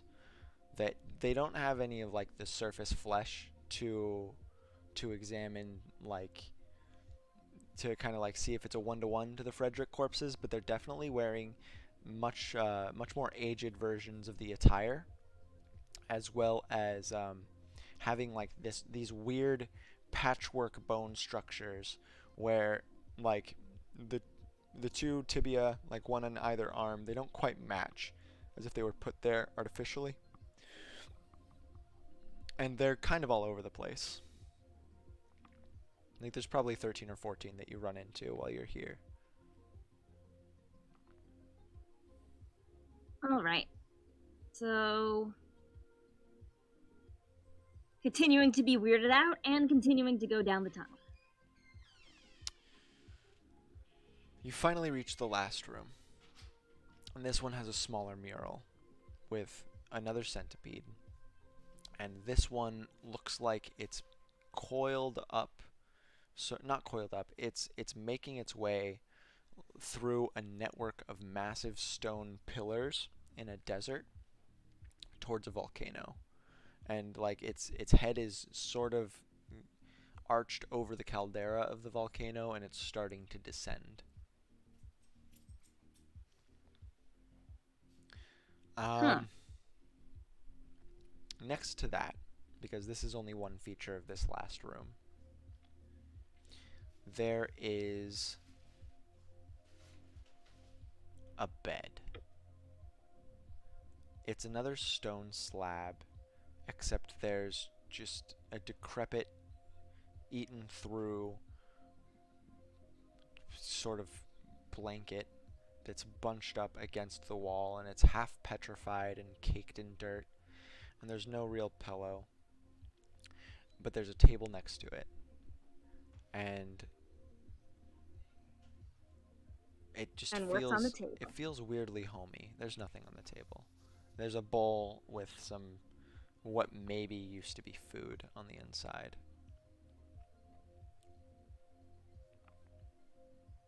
Okay, so. And this is the end of the tunnel? Yep. It's not necessarily a tunnel. It's more just a network of rooms. And occasionally you have to pull more levers to open more doors in the same way, but...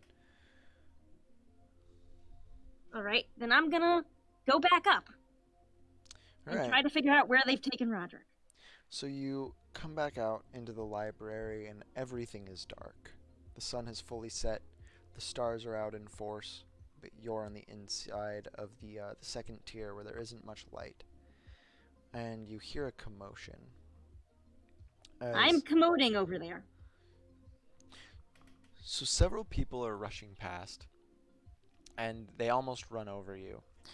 These individuals are clothed in the same thing that Azitra is, this highly important regalia, except it's instead of being white with gold trim, it is black with gold trim, and they are carrying very large scythes. One of them looks at you and says, "Oh, a visitor. What are you doing out and about at this hour?" Seeing what the noise is about. I mean, I can't sleep when there's Shh. people going around.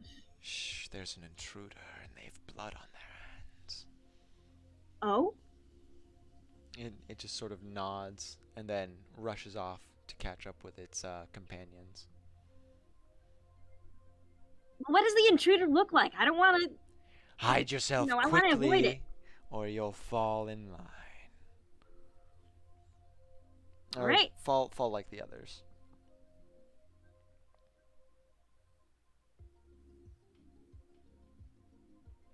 In that case, I guess Okay.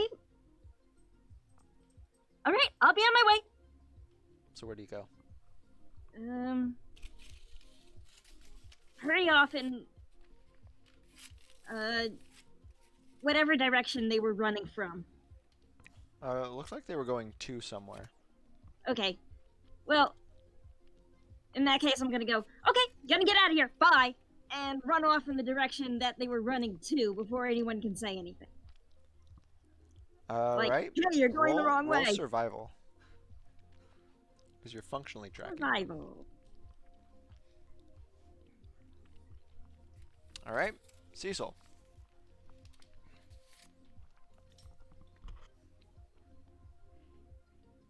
Cecil? He's deaf and dumb. All right, not Cecil. Amalia and Caro. You guys finish the procedure on Centra, with Albus holding a torch over to help light the process as a very, very thick darkness blankets the jungle floor. And life is breathed once again into Centra's eyes as he blinks several times and looks at the both of you.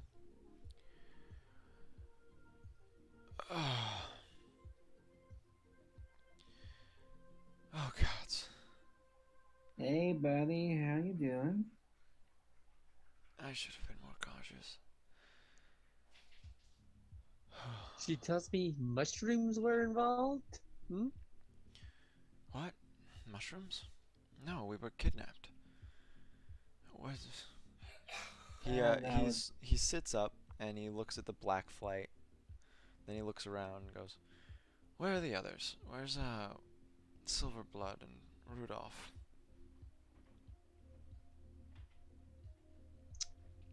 They went for the pillars, remember? They kidnapped, remember? Went for them. The pillars up to the gardens? Yep. He asked about. Yep. He didn't ask about Cecil. He asked about Silverblood. Yes, Silverblood, the one that big fearsome woman just horribly mangled. Yeah, they got kidnapped. He blinks I at am- you. I am not explaining the last day to you. I'm sorry, I don't understand. Yes, we got kidnapped. Did you not rescue us?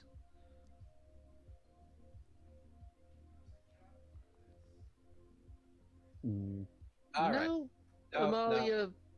No. Who am I speaking to? Abraxi. Fuck! He flinches from you, Virgil. And that is where we're going to end the session.